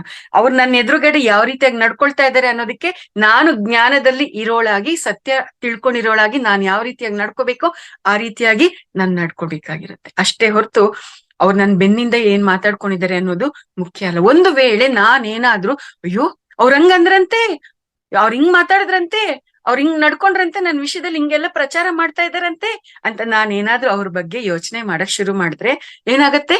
ನನ್ನ ಆಲೋಚನೆಗಳು ಎಲ್ಲಿ ಹೋಗ್ತಾ ಇರತ್ತ, ನನ್ನ ಶಕ್ತಿ ಅಲ್ಲಿಗೆ ಹರಿದು ಹೋಗ್ತಾ ಇರತ್ತೆ. ನನ್ನ ಶಕ್ತಿನ ನಾನೇ ಅವ್ರಿಗೆ ಕೊಟ್ಟು ಇನ್ನೊಂದಷ್ಟು ಪುಷಪ್ ಮಾಡ್ದಂಗ ಆಗ್ತಾ ಇರತ್ತೆ. ಅವ್ರಿಗೆ ಇನ್ನೊಂದಷ್ಟು ಶಕ್ತಿಯನ್ನ ತುಂಬಿ ಆ ರೀತಿಯಲ್ಲಿ ಅವ್ರು ಇನ್ನೂ ಪವರ್ಫುಲ್ ಆಗಿ ತಯಾರಾಗೋ ಹಾಗೆ ನಾನೇ ಮಾಡ್ದಂಗ ಆಗ್ತಾ ಇರತ್ತೆ. ಅವ್ರ ಏನಾಗ್ತಾರೆ, ನನ್ ಶಕ್ತಿನೂ ಅವ್ರಿಗೆ ಮೊದ್ಲೇ ಅವ್ರ ಹತ್ರ ಶಕ್ತಿ ಇದೆ, ನನ್ ಶಕ್ತಿನೂ ಅವ್ರಿಗೆ ನಾನು ಕೊಟ್ಟಿದ್ದೀನಿ ನನ್ನ ಆಲೋಚನೆಗಳ ಮುಖಾಂತರ ಅಂದ್ರೆ ಅವ್ರಿಗೆ ಮತ್ತಷ್ಟು ಶಕ್ತಿ ಹೆಚ್ಚಾಗತ್ತೆ. ಅವ್ರು ಹುಲಿ ಆಗ್ತಾರೆ, ನನ್ ಶಕ್ತಿ ಎಲ್ಲ ಇಲ್ಲಿ ಖಾಲಿ ಆಗ್ತಾ ಇದ್ರೆ ನಾನು ಇಲಿ ಆಗ್ಬೇಕಾಗತ್ತೆ. ಅಂದ್ರೆ ಸಮಸ್ಯೆ ಎಂತದ್ದೇ ಆಗಿದ್ರು ಕೂಡ ಆ ಸಮಸ್ಯೆಗೆ ನಾವು ನಮ್ಮ ಆಲೋಚನೆಗಳಿಂದ ಶಕ್ತಿಯನ್ನ ತುಂಬಿದ್ರೆ, ಆಲೋಚನೆಗಳಿಂದ ಶಕ್ತಿಯನ್ನ ತುಂಬೋದು ಅಂದ್ರೆ ಹೇಗೆ? ಅದ್ರ ಬಗ್ಗೆನೇ ಯೋಚನೆ ಮಾಡ್ತಾ ಇದ್ರೆ, ಅದನ್ನೇ ಹಿಡ್ಕೊಂಡಿದ್ರೆ. ಫಾರ್ ಎಕ್ಸಾಂಪಲ್, ನನಗೆ ಕಾಲ್ ನೋವಾಗಿದೆ, ಅಯ್ಯೋ ನನ್ಗೆ ಕಾಲ್ ನೋವಾಗ್ಬಿಟ್ಟಿದೆ, ನನ್ಗ್ ಮಂಡಿ ನೋವು ಬಂದ್ಬಿಟ್ಟಿದೆ, ನಂಗ್ ಮಂಡಿ ನೋವು ಬಂದ್ಬಿಟ್ಟಿದೆ, ನಂಗ್ ಮಂಡಿ ನೋವು ಬಂದ್ಬಿಟ್ಟಿದೆ ಅಂತ ಎನಿ ಟೈಮ್ ಮಂಡಿ ನೋವು ಬಂದಿದೆ ಅಂತಾನೆ ನಾನು ಯೋಚನೆ ಮಾಡ್ತಾ ಇದ್ರೆ ನನ್ನ ಆಲೋಚನೆಗಳ ಪ್ರಕಾರ ನನ್ನ ಶಕ್ತಿ ಮಂಡಿ ನೋವು ಅನ್ನೋದಕ್ಕೆ ಹರಿತಾ ಇರುತ್ತೆ, ಮಂಡಿ ನೋವು ಜಾಸ್ತಿ ಆಗ್ತಾ ಇರುತ್ತೆ. ಬೇಕಾದ್ರೆ ಪರೀಕ್ಷೆ ಮಾಡಿ ನೋಡ್ಕೊಳ್ಳಿ, ಚೆಕ್ ಮಾಡ್ಕೊಳ್ಳಿ, ಪ್ರಯೋಗ ಮಾಡ್ಕೊಳ್ಳಿ ಈ ಒಂದು ಪರಿಕಲ್ಪನೆ ಇಲ್ದೇ ಇದ್ದಾಗ. ಹಾಗಾಗಿ ಮಾಸ್ಟರ್ಸ್, ನಮ್ಗೆ ಯಾರಾದ್ರೂ ಎದುರಾದಾಗ ಅವರು ನಮ್ ಜೊತೆ ನೇರವಾಗಿ ಮುಖಾಮುಖಿಯಾಗಿ ಯಾವ ರೀತಿಯಾಗಿ ವ್ಯವಹರಿಸ್ತಾರೆ ಅನ್ನೋದೇ ಅಲ್ಲಿ ಇಂಪಾರ್ಟೆಂಟ್. ನಮ್ ಬೆನ್ ಹಿಂದೆ ಏನ್ ಮಾತಾಡ್ತಾ ಇದ್ದಾರೆ ಅನ್ನೋದು ಇಂಪಾರ್ಟೆಂಟ್ ಅಲ್ಲ. ಮತ್ತೆ ಆ ರೀತಿಯಾಗಿ ಇರುವಂತ ವ್ಯಕ್ತಿಗಳ ಬಗ್ಗೆ ನಾವು ಆಲೋಚನೆ ಮಾಡ್ತಾ ಇದ್ರೆ ಅವ್ರು ಹುಲಿ ಆಗ್ತಾರೆ, ನಾವು ಇಲಿ ಆಗ್ತೀವಿ. ಇದು ನೆಕ್ಸ್ಟ್ 11ನೇ ಕೊಟೇಶನ್ ಅನ್ನ ಗಮನಿಸೋಣ ಮಾಸ್ಟರ್ಸ್. ಓಕೆ, 11ನೇ ಕೊಟೇಶನ್ ನಾವು ನಾಳೆ ಗಮನಿಸೋಣ. ಸಮಯ ಆಗಿದೆ, 6:46 ಆಗಿದೆ. ಇವತ್ತಿನ ದಿನ ಇಷ್ಟೆಲ್ಲ ವಿಚಾರಗಳನ್ನ ನಿಮ್ಮ ಎಲ್ಲರ ಜೊತೆ ಹಂಚ್ಕೊಳ್ಳೋದಕ್ಕೆ ಅವಕಾಶ ಮಾಡಿಕೊಟ್ಟಿರ್ತಕ್ಕಂಥ ಈ ಒಂದು ವೇದಿಕೆಗೆ ನಾನು ತುಂಬ ಹೃದಯದ ಧನ್ಯವಾದಗಳನ್ನ ಮತ್ತೆ ಕೃತಜ್ಞತೆಗಳನ್ನ ಅರ್ಪಿಸ್ತಾ ಇದ್ದೀನಿ. Thank you masters, thank you very much. Thank you madam, ಧನ್ಯವಾದಗಳು. ಅದ್ಭುತವಾದ ಇವತ್ತಿನ ಸಂಚಿಕೆ ಮುಕ್ತಾಯ ಮಾಡ್ಕೊಂಡಿದ್ವಿ. ಎಷ್ಟೋ ಮತ್ತೆ ಸುಮಾರು ಸ್ಟೇಟ್ಮೆಂಟ್ಸ್ ಎಲ್ಲ ನಾವು ಅರ್ಥ ಮಾಡ್ಕೊಂಡಿದ್ವಿ ಅದ್ಭುತವಾಗಿ. ಇದರಿಂದ ಪ್ರತಿಯೊಂದು ಸ್ಟೇಟ್ಮೆಂಟ್ ಇಂದ ನಮಗೂ ಆಳವಾದ ಜ್ಞಾನ ಸಿಗ್ತಾ ಇದೆ ಮೇಡಮ್. ಖಂಡಿತ ಇದು ನಮ್ಮ ಜೀವನಕ್ಕೆ ಅಳವಡಿಸ್ಕೊಂಡ್ರೆ ಅತ್ಯುತ್ತಮ ನಮ್ಮ ಜೀವನವನ್ನು ನಾವು ಪರಿವರ್ತನೆಗೊಳಿಸ್ಕೋಬಹುದು. ತುಂಬಾ ಅದ್ಭುತವಾಗಿದೆ ಮೇಡಮ್ ಇವತ್ತಿನ ಈ ಕಾರ್ಯಕ್ರಮದ. ಸ್ನೇಹಿತರೆ, ಈಗ ಯಾವ್ದಾದ್ರು ಪ್ರಶ್ನೆಗಳು ಮತ್ತೆ ನಿಮ್ಮ ಅನುಭವಗಳು ಹಂಚ್ಕೋಬಹುದು. ಬಸವರಾಜ್ ಅವರೇ ಮಾತಾಡಿ. ಮೇಡಮ್ ತುಂಬಾ ಅದ್ಭುತವಾಗಿ ಹೇಳಿದ್ರಿ ಮೇಡಮ್. ಅದು ಇವತ್ತಿನ ಸ್ನೇಹ ಮತ್ತು ಸಮಾಜ ಇದೆಯಲ್ಲ, ಸಮಾಜದ ಬಗ್ಗೆ ತಾವು ಅದ್ಭುತವಾಗಿ ಹೇಳಿದ್ರು ಮೇಡಮ್. ಈಗ ನಾವು ಯಾವುದೇ ಈಗ ಸ್ಪೆಷಲಿ ನಾನು ಈ ಈ- ಈ ಸ್ಥಾನಕ್ಕೆ ಬರ್ಬೇಕಂದ್ರೆ ನನ್ನ ಸ್ನೇಹಿತರು ತುಂಬಾ ಕಾರಣ ಮೇಡಮ್. ಯಾಕಂದ್ರೆ ಸ್ನೇಹ ಅಂತಂದ್ರೆ ಅದಕ್ಕೆ ಅದ್ರದೇ ಆದಂತ ಒಂದು ವಿಶೇಷವಾದ ಶಕ್ತಿ ಇದೆ ಮೇಡಮ್. ಮತ್ತೆ ಸ್ನೇಹ ಮತ್ತೆ ವ್ಯವಹಾರ ಇದ್ರ ಬಗ್ಗೆ ತುಂಬಾ ಚೆನ್ನಾಗಿ ಹೇಳಿದ್ರಿ ಮೇಡಮ್. ಈಗ ಒಬ್ರು ಪತ್ರಕರ್ತರು ಅಂಬರೀಶ್ ಮತ್ತೆ ವಿಷ್ಣುವರ್ಧನ್ ಸ್ನೇಹ ತುಂಬಾ ಗಾಢವಾದ ಸ್ನೇಹ. ಅಂಬರೀಶ್ ಸರ್ನ ಕೇಳ್ತಾರೆ, ಯಾಕೆ ನಿಮ್ದು ಎಷ್ಟೊಂದು ಫ್ರೆಂಡ್ಶಿಪ್ ಎಷ್ಟೊಂದು ಚೆನ್ನಾಗಿದೆ ಅಂತ ಕೇಳ್ತಾರೆ. ಅದಕ್ಕೆ ಅಂಬರೀಶ್ ಹೇಳ್ತಾರೆ, ನನ್ನ ಮತ್ತೆ ವಿಷ್ಣುವರ್ಧನ್ ನಡುವೆ ನಮ್ದು ಯಾವ್ದು ವ್ಯವಹಾರ ಇಲ್ಲ, ಅದರಿಂದ ನಮ್ ಸ್ನೇಹ ತುಂಬಾ ಚೆನ್ನಾಗಿದೆ ಅಂತ ಹೇಳ್ತಾರೆ.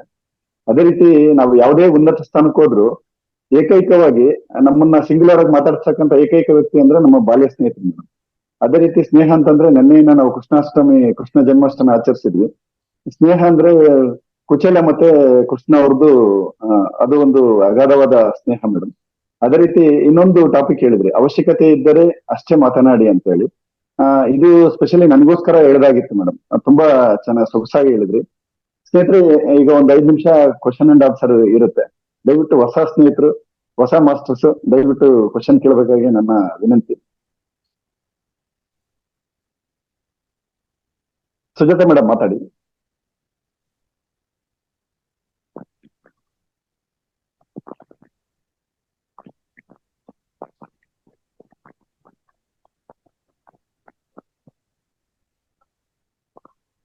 ಮೇಡಮ್ ಅನ್ಮ್ಯೂಟ್ ಮಾಡ್ಕೊಳ್ಳಿ ಸುಜಾತ ಮೇಡಮ್. ಧನ್ಯವಾದಗಳು ಸರ್. ಎಲ್ಲ ಆತ್ಮ ಬಂಧುಗಳಿಗೆ ನನ್ನ ಪ್ರಣಾಮಗಳು.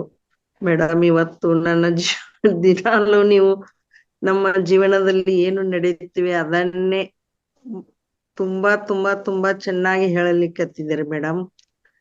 ನಾನು ಹಾಗೆ ನನ್ನ ಎನರ್ಜಿಯನ್ನು ಹೆಚ್ಚು ಮಾತಾಡಿ ಕಳೆದುಕೊಂಡಿದ್ದೇನೆ. ಇವಾಗ ತುಂಬಾ ತುಂಬಾ ಶಾಂತ ಆಗಿ ಇದನ್ ಮಾಡ್ತೀನಿ. ನಾನು ನೀವು ಹೇಳಿದ್ರಲ್ವಾ, ಅವರು ಹುಲಿಯಾಗುತ್ತಾರೆ, ನಾವು ಇಲಿ ಆಗುತ್ತೇವೆ ಅಂತೆ. ಅದೇ ಪ್ರಸಂಗದಲ್ಲಿ ನಾನು ಈಗ ಹೋಗುತ್ತಿದ್ದೇನೆ ಮೇಡಮ್. ಈ ಧ್ಯಾನದಲ್ಲಿ ಬಂದ ಮೇಲೆ ತುಂಬಾ ಶಾಂತಳಾಗಿದ್ದೇನೆ. ಸಿಟ್ಟು ತುಂಬಾ ಕಮ್ಮಿ ಆಗಿದೆ ಮೇಡಮ್. ಇವಾಗ ಹೀಗೆ ನಾನು ಕಲಿತುಕೊಂಡು ಒಬ್ಬಳೇ ಇರುವುದನ್ನು, ಒಬ್ಬಳೇ ನನ್ನ ಮನಸ್ಸಿಗೆ ಹೇಗೆ ಬರುತ್ತದೆ ಹಾಗೆ ಹೆಲ್ಪ್ ಆದರೆ ಮಾಡಬೇಕು ಅನ್ನುವುದು ಮನಸ್ಸಿಗೆ ತುಂಬಾ ದೃಢವಾಗಿ ಮಾಡಿಕೊಂಡಿದ್ದೇನೆ ಮೇಡಮ್. ಇಷ್ಟೇ ಮಾತನ್ನ. Thank you madam. Thank you. Thank you Sujathamma.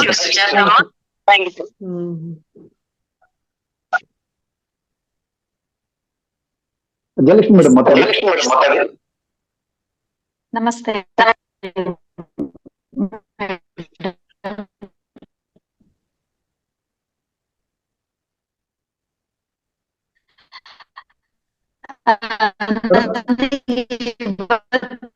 ತುಂಬಾ ಚೆನ್ನಾಗಿತ್ತು. ಇವತ್ತು ಏನು ಪ್ರಶ್ನೆ ಇಲ್ಲ. ಕೇಳಿಸ್ತಾ ಇದ್ಯಾ? ಮೇಡಮ್ ವಾಯ್ಸ್ ಬ್ರೇಕ್ ಆಗ್ತಾ ಇದೆ ನಿಮ್ದು. ಕೇಳಿಸ್ತಾ ಇದ್ಯಾ? ಈಗ ಓಕೆ. ಮಾತಾಡಿ ಮೇಡಮ್.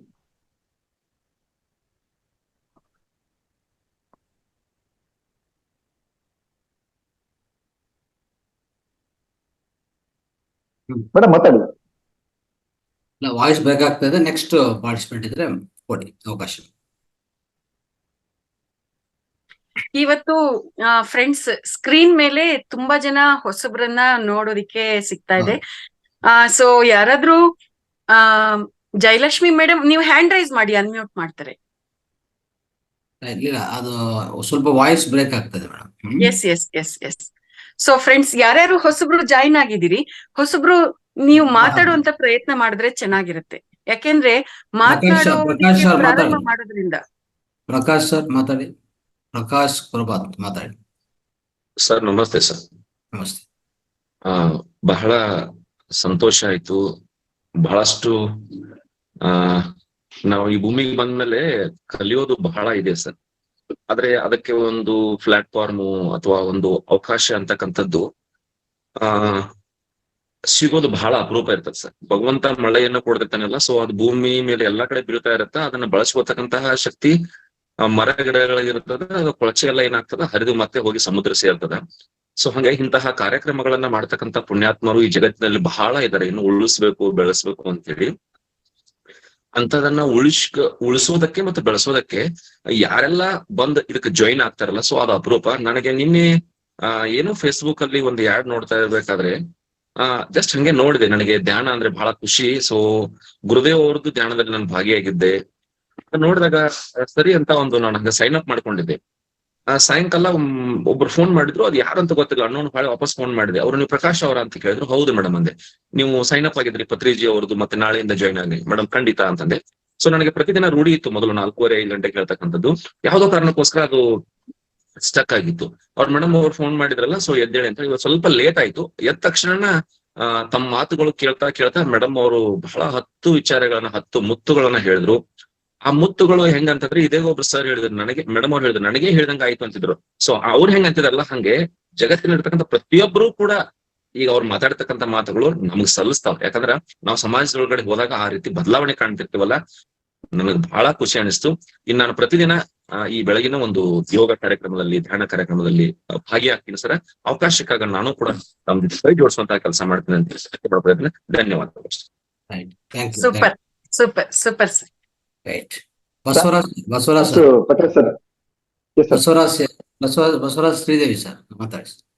ನಮಸ್ಕಾರ ಸರ್. ನಮಸ್ಕಾರ. ಎಲ್ಲರಿಗೂ ಬೆಳಗಿನ ವಂದನೆಗಳು.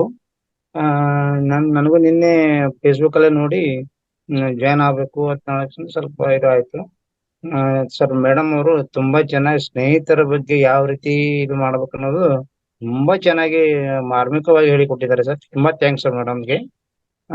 ಇಂಥ ಕಾರ್ಯಕ್ರಮ ಮಾಡೋದ್ರಿಂದ ಕೆಲವೊಂದಿಷ್ಟೇನೋ ಆರೋಗ್ಯದ ಬಗ್ಗೆ ಎಲ್ಲ ಧ್ಯಾನ, ಆಮೇಲೆ ಯೋಗ ಎಲ್ಲ ಮಾಡುವುದರಿಂದ ಆರೋಗ್ಯವನ್ನ ಕಂಡ್ಕೋಬಹುದು ಅಂತ ಇದರಿಂದ ಗೊತ್ತಾಯ್ತು. ತುಂಬಾ ಥ್ಯಾಂಕ್ಸ್. ನಮಸ್ಕಾರ sir. Thanks sir. Vani madam ಮಾತಾಡಿ. ವಾಣಿ ಮೇಡಮ್ ನಮಸ್ತೆ ಎಲ್ರಿಗೂ. ನಮಸ್ತೆ. ಹಲೋ, ಕೇಳಿಸ್ತಿದ್ಯಾ ಸರ್? ಕೇಳಿಸ್ತಿದೆ ಮೇಡಮ್, ಮಾತಾಡಿ. ಸರ್, ನಾನ್ ತುಂಬಾ ದಿನದಿಂದ ಧ್ಯಾನ ನಿಮ್ ಕ್ಲಾಸಲ್ಲಿ ಅಟೆಂಡ್ ಮಾಡ್ತಿದ್ದೆ, ಬಟ್ ಯಾವತ್ತೂ ಮಾತಾಡಿರ್ಲಿಲ್ಲ.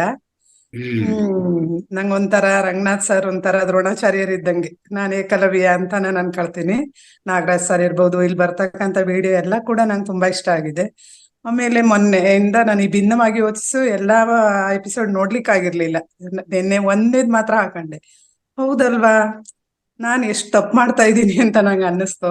ಆದ್ರೂ ಮೇಡಮ್ ಈಗ ಕೇಳಿದಾಗ ನನಗೆ ಅನ್ಸುತ್ತೆ, ಹೌದು ಈಗೆಲ್ಲ ಚೇಂಜ್ ಆಗ್ಬೋದು ಅಂತ. ಮತ್ತೆ ನೆಕ್ಸ್ಟ್ ಒಂದ್ ಸ್ವಲ್ಪ ದಿನ ಕಳೆದ್ಮೇಲೆ ನನಗೆ ಮತ್ತ ಅದೇ ತರ ಅವ್ರ ಬಗ್ಗೆನೆ ಮನ್ಸಲ್ಲಿ ಯೋಚನೆ ಮಾಡಿ ಮಾಡಿ ಮಾಡಿ ನನ್ ಜೀವನ ಇದನ್ನ ಸ್ವಲ್ಪ ಹಾಳು ಮಾಡ್ಕೊಂಡೆ ಅನ್ಸುತ್ತೆ. ಬಟ್ ಅದ್ ಯಾವ ರೀತಿ ಫುಲ್ ಯಾವಾಗ್ಲೂ ಅದೇ ತರ ಇರಂಗ್ ಹೇಗ್ ಮಾಡ್ಬೋದು ಮೇಡಮ್ ಅದನ್ನ? ಮೇಡಮ್, ನಿರಂತರ ಸಾಧನೆ ಸಾಧನೆ ಸಾಧನೆ, ಸಮಯವೇ ಸಾಧನೆ, ಸಹನೆಯೇ ಪ್ರಗತಿ, ಅಷ್ಟೇ ಮೇಡಮ್. ಸೊ ನಮ್ಗೆ ಏನಾದ್ರೂ ಒಂದು ಸತ್ಯದ ತತ್ವ ಅರ್ಥ ಆಗಿದೆ ಅಂತಂದಾಗ ನಾವ್ ಅದನ್ನ ಜೀರ್ಣ ಮಾಡ್ಕೋಬೇಕು, ಮೈಗೂಡ್ಸ್ಕೋಬೇಕು ಅಂತಂದಾಗ ಬಿದ್ದೋಗ್ತಿವಿ, ಎದ್ದೊಳ್ತೀವಿ, ಬಿದ್ದೋಗ್ತಿವಿ, ಎದ್ದೊಳ್ತೀವಿ. ಇದೇ ಪ್ರಯತ್ನ, ಟ್ರಯಲ್ ಅಂಡ್ ಎರರ್ ಮೆಥಡ್ ಅಂತ ಹೇಳ್ತೀವಿ. So ಬಿಡ್ಬಾರ್ದು madam. ನಾನ್ ಎಷ್ಟ್ ಸತಿ ಬಿದ್ರು ಕೂಡ ನಾನು ಎದ್ದೊಳ್ತೀನಿ, ನಾನ್ ನಡೆಯೋದನ್ನ ಕಲಿತೀನಿ ಅಂತ ಒಂದು ಮಗು ಯಾವ ರೀತಿಯಾಗಿ ಪ್ರಯತ್ನ ಮಾಡಿ ನಡೆಯೋದನ್ನ ಕಲಿಯುತ್ತೆ, ಇದು ಹಾಗೆ ಮೇಡಮ್. ನಾವು ಎಷ್ಟು ಸರ್ತಿ ನಾವು ತಿಳ್ಕೊಂಡಿರೋದನ್ನ ನಾವು ಜೀವನದಲ್ಲಿ ಅಳವಡಿಸ್ಕೊಳಕ್ ಆಗಲ್ಲ ಅನ್ನುವಂತ ಪರಿಸ್ಥಿತಿಗಳು ಬಂದ್ರು ಕೂಡ ಪಟ್ಟು ಬಿಡದಂತೆ ನಾವ್ ಅದನ್ನ ಗಟ್ಟಿಯಾಗಿ ಹಿಡ್ಕೊಂಡು ಮುನ್ನಡೀತಾ ಇರ್ಬೇಕು ಮೇಡಮ್. ಅದು ಬಿಟ್ರೆ ಬೇರೆ ದಾರಿ ಇಲ್ಲ. No short cuts madam. ಹೌದು ಮೇಡಮ್, ನನಗೂ ಈಗ ರಿಯಲ್ ಹಂಗ ಅನ್ನಿಸ್ತಿದೆ. ಟ್ರೈ ಮಾಡ್ಬೇಕು ಮೇಡಮ್ ಇದನ್ನ. ಎಸ್ ಎಸ್ ಮೇಡಮ್, ನೀವೇ ಅಲ್ಲ, ನಾವೆಲ್ಲರೂ ಕೂಡ ಅದೇ ಪ್ರಯತ್ನದಲ್ಲಿ ಇರೋಂತವ್ರು. ಆ ಒಂದು ಪ್ರಯತ್ನದಲ್ಲಿ ನಮ್ಮನ್ನ ನಾವು ಎನರ್ಜೈಸ್ ಮಾಡ್ಕೊಳ್ಳೋದಕ್ಕೆ ಇದೆಲ್ಲ ಪ್ಲಾಟ್ಫಾರ್ಮ್ಸ್ ನಮ್ಗೆ ಆ ಪರಮಾತ್ಮರು, ಆ ಗುರುಗಳು ಎಲ್ಲರೂ ಕೂಡ ಕೊಟ್ಟಿರ್ತಕ್ಕಂಥದ್ದು ಮೇಡಮ್. ಸೊ ನಾವು ಈ ಒಂದು ತತ್ವ ಅರ್ಥ ಆಗಿದೆ, ಬಿಡಬಾರ್ದು, ಪ್ರಯತ್ನ ಮಾಡ್ತಾ ಹೋಗೋಣ ಮೇಡಮ್, ಅಷ್ಟೇ. ಹೌದು ಮೇಡಮ್, ನಾವು ನಿರೀಕ್ಷೆ ಇಟ್ಕೋಬಾರ್ದು ಅಷ್ಟೇ ಮೇಡಮ್. ಬೇರೆಯವರಿಂದ ತುಂಬಾ ನಿರೀಕ್ಷೆ ಇಟ್ಕೊಂಡಾಗ್ಲೇ ತುಂಬಾ ಫೇಲ್ಯೂರ್ ಇದಾಗದ್ ನಾವು. ಎಸ್, ಪೆಟ್ಟುಗಳು ತಿಂತಾ ಇರ್ತೀವಿ, ಆಘಾತಕ್ಕೆ ಒಳಗಾಗ್ತಾ ಇರ್ತೀವಿ, ನೋವು, ದುಃಖ, ಅವಮಾನ, ದುಗುಡ, ದುಮ್ಮಾನ ಎಲ್ಲ ಕೂಡ ಬರ್ತಾ ಇರುತ್ತೆ. ಹೌದು, ನಮ್ ಪ್ರೀತಿ ಸ್ನೇಹ ಅವರಿಂದ ನಿರೀಕ್ಷೆ ಮಾಡ್ಬಾರ್ದು, ನಾವು ಪ್ರೀತಿಸ್ಬೇಕಷ್ಟೇ ಅವರನ್ನ. ಎಸ್, ಹೌದು ಮೇಡಮ್. Great madam. ನೀವು ಮಹಾತಾರ್ ಟಿವಿ ಇಲ್ಲಿ ಬರ್ತಕ್ಕಂತ ಕಾರ್ಯಕ್ರಮ really hats up. Thank you madam. Thank you Vani madam, thank you. Thank you. Thanks madam. Nanda madam ಮಾತಾಡಿ. ನಂದಾ ಮೇಡಮ್. ನಮಸ್ತೆ ಗುರುಜಿ. ನಮಸ್ತೆ ಮೇಡಮ್. ನಮಸ್ತೆ. ನಮಸ್ತೆ ಮೇಡಮ್. ಭಿನ್ನವಾಗಿ ಆಲೋಚಿಸು ಪಾಯಿಂಟ್ಸ್ ತುಂಬಾ ಅದ್ಭುತವಾಗಿತ್ತು ಮೇಡಮ್. ಈಗ ನಾವು ಈ ಧ್ಯಾನದಲ್ಲಿ ಇರುವುದ್ರಿಂದ ಅದನ್ನ ನಾವು ಯಾವ ರೀತಿ ನೋಡ್ಕೋಬೇಕು ಅನ್ನೋದು ಈಗ ಸ್ಪಷ್ಟವಾಗಿ ಅರ್ಥ ಆಗ್ತಾ ಇದೆ ಮೇಡಮ್. ಯಾಕಂದ್ರೆ ನಾವು ಏನಾದ್ರೂ ಅವಶ್ಯಕತೆ ಇಲ್ಲ ಅಂದ್ರೂ ಅದ್ರಲ್ಲಿ ಹೋಗಿ ನಾವು ತೂರ್ಕೊಂಡು ಮಾತಾಡಿ ನಮ್ದು ಏನಂತಂದು ನಾವು ನಮ್ಮ ಇದನ್ನ ಹೇಳಕ್ ಹೋಗ್ತಿದ್ವಿ. ಈಗ ಬೇಡ, ಅವಶ್ಯಕತೆ ಇಲ್ಲ, ನಾನ್ ಮಾತಾಡಬಾರ್ದು ಅಂತ ಅನ್ನೋದು ಗೊತ್ತಾಗ್ತಾ ಇದೆ ಮೇಡಮ್. ನಂತರ ಬೇರೆಯವರಿಂದ ನಾವು ಸ್ನೇಹ ಇದೆ ಅಂತಂದ್ರೆ ಅವರಿಂದ ಹಿಂಗಾಯ್ತು ಅಂತಂದು ಅವ್ರ ಮೇಲೆ ಅಂದ್ರೆ ನನ್ನೆಲ್ಲಾನ ಅವ್ರ ಮೇಲೆ ಅವಲಂಬನೆ ಆಗಿರ್ತಿದ್ವಿ. ಈಗಿಲ್ಲ, ಅವ್ರದ್ದು ಅಭಿಪ್ರಾಯ ಅವ್ರದ್ದು, ನಂದೇನಪ್ಪಾ ನಾನು ಧ್ಯಾನದಲ್ಲಿದ್ದೇನೆ ಅನ್ನೋದು ಈಗ ಸ್ಪಷ್ಟವಾಗಿ ಗೊತ್ತಾಗ್ತದೆ. ಆದ್ರೆ ಈ ಹಾದಿಯಲ್ಲಿ ಇನ್ನೂ ನಾವು ಆಳವಾಗಿ ಇಳಿದಾಗ ತಾವೇನ್ ಖುಷಿಯಿಂದ ಹೇಳ್ತಿರ್ಲಿಲ್ಲ ಮೇಡಮ್, ಅದನ್ನ ತಾವು ಅನುಭವಿಸಿದಿರಿ. ಈಗ ತಾವು ಅನುಭವಿಸಿ ಅದನ್ನ ಹೇಳಿದಾಗ ತಮ್ದು ರಿಯಾಕ್ಷನ್ ಯಾವ ರೀತಿ ಇರುತ್ತೆ ಅಂದ್ರೆ, ನಾವು ಕೂಡ ಅದನ್ನ ಆ ದಾರಿಯಲ್ಲಿ ನಡೆದಾಗ ನಮ್ಗೆ ಅದು ತುಂಬಾ ಅದ್ಭುತವಾಗಿ ಅನಿಸ್ತದೆ ಅಂತ ಗೊತ್ತಾಗುತ್ತೆ ಮೇಡಮ್. ಈಗ ನಮಗ್ ಮಹಾವತಾರ ಟಿವಿಯಿಂದ ರಂಗನಾಥ್ ಗುರುಜಿಯಿಂದ ಈ ಧ್ಯಾನ ಕ್ಲಾಸ್ ಸಿಕ್ಕಿದ್ರಿಂದ ತುಂಬಾ ಧನ್ಯರಂತ ತಿಳ್ಕೊಂತೀನಿ. ಯಾಕಂದ್ರೆ ನಾವು ಪ್ರತಿದಿನ ನನ್ನನ್ನ ನಾನು ನೋಡ್ಕೊಳಿಕ್ಕೆ ಆಗ್ತಾ ಇದೀನಿ. ಅವ್ರು ಕೇಳಿದ್ರ ನನ್ ಕಡೆ ಇದ್ರೆ ಸಹಾಯ ಮಾಡುದು, ಇಲ್ಲ ಅಂದ್ರೆ ಇಲ್ಲ ಅಂತ ಹೇಳುದಷ್ಟೇ. ಬೇಡಪ್ಪ, ಬೇರೆ ವಿಚಾರ ಬೇಡ ನನಗೆ, ಅದು ಸತ್ಯನ ಸತ್ಯ ಅಂತ ತಿಳ್ಕೋದು, ಅವ್ರೇನಾದ್ರೂ ತಿಳ್ಕೊಳ್ಳಿ ಅನ್ನೋದು ನನಗೆ ಈಗ ಆ ಕಲ್ಪನೆ ಬರ್ತಾ ಇದೆ ಮೇಡಮ್. ಆ ಹಾದಿಯಲ್ಲಿ ಇದ್ದೇನೆ. ಇನ್ನೂ ಧ್ಯಾನದಿಂದ ಅದು ಹೇಳ್ತಿಲ್ಲ, ಇನ್ನು ನಾವು ಗಟ್ಟಿ ಆಗ್ಬೇಕಂದ್ರೆ ಧ್ಯಾನ ಮುಖ್ಯ ಅಂತಂದು. ಸರಿ ಮೇಡಮ್, ಧ್ಯಾನದಲ್ಲಿ ನಾವು ಮಗ್ನರಾಗ್ಬೇಕು. Thank you madam. ಆ ಪಾಯಿಂಟ್ಸ್ ಅನ್ನ ತಾವು ಮನನ ಮಾಡ್ಕೊಂಡು ಹೇಳುದ್ರಲ್ಲಿ ತುಂಬಾ ಅದ್ಭುತವಾದ ಇದು ಇದೆ madam. Thank you so much madam. Thank you ಅಮ್ಮ, thank you very much, thank you. Jayalakshmi madam ಮಾತಾಡಿ. ನಮಸ್ತೆ ಮೇಡಮ್. Thanks Nanda madam. ಕೇಳ್ಸತ್ತಾ? ಈಗ ಕೇಳ್ಸತ್ತಾ? ಕೇಳಿಸ್ತಿದೆ ಮೇಡಮ್, ಮಾತಾಡಿ ಈಗ. ನನ್ಗೆ ಇವತ್ತೇನು ಪ್ರಶ್ನೆ ಇಲ್ಲ, ಆದ್ರೆ ನಿನ್ನೆ ನೀವು ಒಂದ್ ಹೇಳಿದ್ರಿ, ಏನಂದ್ರೆ ಅವ್ರಿಗೆ ಯಾರೋ ಒಬ್ರು ಪ್ರಶ್ನೆ ಕೇಳಿದ್ರು, ಸ್ವಾಭಿಮಾನ ಮತ್ತು ಅಹಂಕಾರದ ನಡುವೆ ಏನು ವ್ಯತ್ಯಾಸ ಅಂತ. ಅವಾಗ ನೀವು ಹೇಳಿದ್ದು ನಾನು ನಿನ್ನೆ ಕೇಳ್ಬೇಕು ಅಂತ ಮಾಡಿದೆ, ನಾನು ಅವಧಿ ಆಗೋಗಿತ್ತು, ಹಾಗಾಗಿ ಮತ್ತೆ ಕೇಳಿಲ್ಲ. ಇವತ್ ಕೇಳ್ತಾ ಇದ್ದೀನಿ. ನೀವು ಆತ್ಮಶೋಧನೆ ಮಾಡ್ಕೋಬೇಕು ಅಂತ ಹೇಳಿದ್ರಿ, ಆದ್ರೆ ಅಹಂಕಾರ ಇರುವಾಗ ಆತ್ಮಶೋಧನೆ ಮಾಡ್ಕೊಳ್ಬೇಕು ಅನ್ನೋ ಅರಿವು ಕೂಡ ಬರಲ್ಲ. ಹಾಗಾಗಿ ಅದು ಹೇಗ್ ಸಾಧ್ಯ? ನಾವು ಅಹಂಕಾರ ಯಾವ್ದು, ಸ್ವಾಭಿಮಾನ ಯಾವ್ದು ಅಂತ ಡಿಫ್ರೆನ್ಶಿಯೇಟ್ ಮಾಡ್ಕೊಳ್ಳೋದು ಹೇಗೆ ಸಾಧ್ಯ ಅಂತ ನನ್ನ ಪ್ರಶ್ನೆ ಅಷ್ಟೇ ಮೇಡಮ್. ರಾವಣಾಸುರ ಗೊತ್ತು, ದುರ್ಯೋಧನ ಗೊತ್ತು. ರಾವಣಾಸುರನನ್ನ ಅಪರಬ್ರಹ್ಮ ಅಂತಾನೆ ಕರಿತೀವಿ, ರಾವಣ ಬ್ರಹ್ಮ ಅಂತ ಕರಿತೀವಿ. ರಾವಣಾಸುರನ್ಗೆ ಧರ್ಮ ಏನು ಅಂತ ಗೊತ್ತಿಲ್ವಾ? ರೀತಿ ನೀತಿ ಏನು ಅನ್ನೋದು ಗೊತ್ತಿಲ್ವಾ? ನ್ಯಾಯ ಅನ್ನೋದು ಏನು ಗೊತ್ತಿಲ್ವಾ? ಎಲ್ಲ ಗೊತ್ತಿದೆ. ಆದ್ರೆ ಅವನದೇ ಆದ ಸ್ಥಿತಿ, ಅವನದು ಡಿಸೈನ್ ಬೇರೆ ತರ ಇದೆ, ಅದಕ್ ತಕ್ಕ ಹಾಗೇನೆ ಅವನು ನಡ್ಕೊಂಡ. ಹೌದು ತಾನೆ? ದುರ್ಯೋಧನನ್ಗೆ ಎಲ್ಲಾ ಗೊತ್ತು, ಆದ್ರೆ ಅವನ್ಗೆ ಧರ್ಮದ ಮಾರ್ಗದಲ್ಲಿ ನಡಿಬೇಕು ಅಂತ ಅವನ್ಗೆ ಅನ್ನಿಸ್ತಾ ಇರ್ಲಿಲ್ಲ. ಅಂದ್ರೆ ಅಹಂಕಾರದಲ್ಲಿ ಇದ್ದವ್ರಿಗೆ ಈ ಒಂದು ಆತ್ಮವಿಮರ್ಶೆ ಮಾಡ್ಕೋಬೇಕು ಅಂತ ಕೂಡ ಅನ್ಸೋದಿಲ್ಲ ಅಂತಂದಾಗ ಅದು ಬೇರೆ ಸ್ಥಾಯಿ ಆಗಿರ್ಬೋದು. ಆದ್ರೆ ಎಲ್ಲಾ ಅಹಂಕಾರಿಗಳಿಗೂ ಏನು ಗೊತ್ತಿಲ್ಲ ಅಂತ ನಾವಿಲ್ಲಿ ಅನ್ಕೊಳ್ಳೋದಿಕ್ಕೆ ಸಾಧ್ಯ ಇಲ್ಲ ಜಯಲಕ್ಷ್ಮಿ ಮೇಡಮ್. ಸೊ ಅವರು ಅಹಂಕಾರದಲ್ಲಿ ಇರೋಂತವ್ರಿಗೆ ಎಲ್ಲ ಗೊತ್ತಿದ್ರು ಕೂಡ ಅವರು ಯಾವ್ದನ್ನ ಲೆಕ್ಕಕ್ಕೆ ತಗೊಳ್ಳೋದಿಲ್ಲ. ಅವರು ತಮ್ಮದೇ ಆದ ರೀತಿಯಲ್ಲಿ ತಮ್ಮ ಸ್ವಧರ್ಮ ಅಂತ ಹೇಳ್ಬೋದು ನಾವು. ಅವರ ಸ್ವಧರ್ಮದಲ್ಲಿ ಅವರು ನಡೀತಾ ಇರ್ತಾರೆ. ಆ ಸ್ವಧರ್ಮಕ್ಕೆ ತಕ್ಕ ಹಾಗೇನೆ ಅವರ ಒಂದು ಅದಕ್ಕೆ ಫಲವನ್ನು ಕೂಡ ಅವರು ಪಡಿತಾ ಇರ್ತಾರೆ. ಸೊ ಇಲ್ಲಿ ನಾವ್ ಅರ್ಥ ಮಾಡ್ಕೋಬೇಕಾಗಿರೋದೇನು, ಅಹಂಕಾರಕ್ಕೂ ಸ್ವಾಭಿಮಾನಕ್ಕೂ ವ್ಯತ್ಯಾಸ ಏನು ಅಂತಂದಾಗ ಅಹಂ ಅನ್ನುವಂಥದ್ದು ಶರೀರ ಮತ್ತು ಮನಸ್ಸಿನ ಸ್ಥಾಯಿಯಲ್ಲಿ ಬರುವಂತದ್ದು ಆಗಿರುತ್ತೆ. ಅದರ ಒಂದು ವೈಬ್ರೇಷನ್ಸ್ ನ್ಯಾರೋ ಮೈಂಡೆಡ್ ಇಂದ ಕೂಡಿರುತ್ತೆ, ಅದು ಲೋಯರ್ ಫ್ರೀಕ್ವೆನ್ಸಿಯಲ್ಲಿ ಕೂಡಿರುತ್ತೆ, ಅದು ನೆಗೆಟಿವಿಟಿಯಿಂದ ಕೂಡಿರುತ್ತೆ. ಅದೇ ಸ್ವ ಅಂತಂದಾಗ ಸ್ವಾಯಿಂದ ಬರ್ತಕ್ಕಂಥ ಅಭಿಮಾನ ಅನ್ನುವಂಥದ್ದು ನಮ್ಮ ಆತ್ಮಕ್ಕೆ ನಾವು ಕೊಡುವಂತ ಗೌರವ ಆಗಿರುತ್ತೆ. ಸ್ವಾಭಿಮಾನ. ಸೊ ಆ ರೀತಿಯಾಗಿ ಸ್ವಾಭಿಮಾನ ಅಂತಂದಾಗ ಅದು ನಮ್ಮ ಆತ್ಮ ಮೂಲದಿಂದ ಬರುವಂತದ್ದು ಆಗಿರುತ್ತೆ. ಆತ್ಮ ಮೂಲದಿಂದ ಬರುವಂತ ಆ ಒಂದು ಪರಿಕಲ್ಪನೆಗೂ ಶರೀರ ಮನಸ್ಸಿನ ಸ್ಥಾಯಿಯಿಂದ ಬರುವಂತ ಆ ಒಂದು ಪರಿಕಲ್ಪನೆಗೂ ಸ್ಪಂದನೆ ಕೊಡುವಂತ ರೀತಿಯಲ್ಲಿ ಬಹಳ ವ್ಯತ್ಯಾಸ ಇರುತ್ತೆ. ಯಾರಾದ್ರೂ ಒಬ್ರು ಏನಾದ್ರೂ ನಮ್ಮನ್ನ ಅಂದಾಗ ನಾವು ಅವ್ರು ಆ ರೀತಿಯಾಗಿ ಅಂದಾಗ ಶರೀರ ಮನಸ್ಸಿನ ಸ್ಥಾಯಿಯಲ್ಲಿದ್ದಾಗ ನಾವು ಅವ್ರಿಗೆ ರಿಯಾಕ್ಷನ್ ಕೊಡುವಂತ ರೀತಿ ಬೇರೆ ಇರುತ್ತೆ. ಅದೇನೆ ನಾವು ಆತ್ಮ ಮೂಲದಲ್ಲಿ ಆ ಒಂದು ಸ್ವಾಭಿಮಾನದಿಂದ ಇದ್ದಾಗ ಅವ್ರಿಗೆ ಕೊಡುವಂತ ರಿಯಾಕ್ಷನ್ ಬೇರೆ ಇರುತ್ತೆ. ಈ ರೀತಿಯಾಗಿರ್ತಕ್ಕಂಥ ಕ್ವಾಲಿಟಿಯನ್ನ ನಾವು ಚೆಕ್ ಮಾಡ್ಕೊಳ್ಳೋದ್ರ ಮುಖಾಂತರ ನಾನು ಅಹಂಕಾರದಲ್ಲಿ ಇದ್ದೀನಾ ಸ್ವಾಭಿಮಾನದಲ್ಲಿ ಇದ್ದೀನಾ ಅನ್ನುವಂತ ಒಂದು ವ್ಯತ್ಯಾಸವನ್ನ ನಾವು ತಿಳ್ಕೊಬಹುದಾಗಿದೆ ಮೇಡಮ್.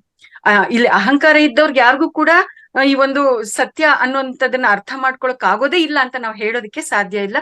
ಕೆಲವ್ರಿಗೆ ಅರ್ಥ ಆಗದೆ ಇದ್ರು ಕೂಡ ಕೆಲವ್ರಿಗೆ ಅರ್ಥ ಆಗೋದಿಕ್ಕೆ ಅವಕಾಶ ಇದೆ. ಅದಕ್ಕೆ ಉದಾಹರಣೆ ರಾವಣಾಸುರ, ದುರ್ಯೋಧನ, ಬೇರೆ ಬೇರೆ ಸ್ಥಿತಿಗಳಲ್ಲಿ ಇರ್ತಕ್ಕಂಥ ರಾಕ್ಷಸರು, ಇವರೆಲ್ಲರೂ ಕೂಡ ಇದಕ್ಕೆ ಉದಾಹರಣೆಯಾಗಿ ನಾವು ತಗೋಬಹುದಾಗಿದೆ ಮೇಡಮ್.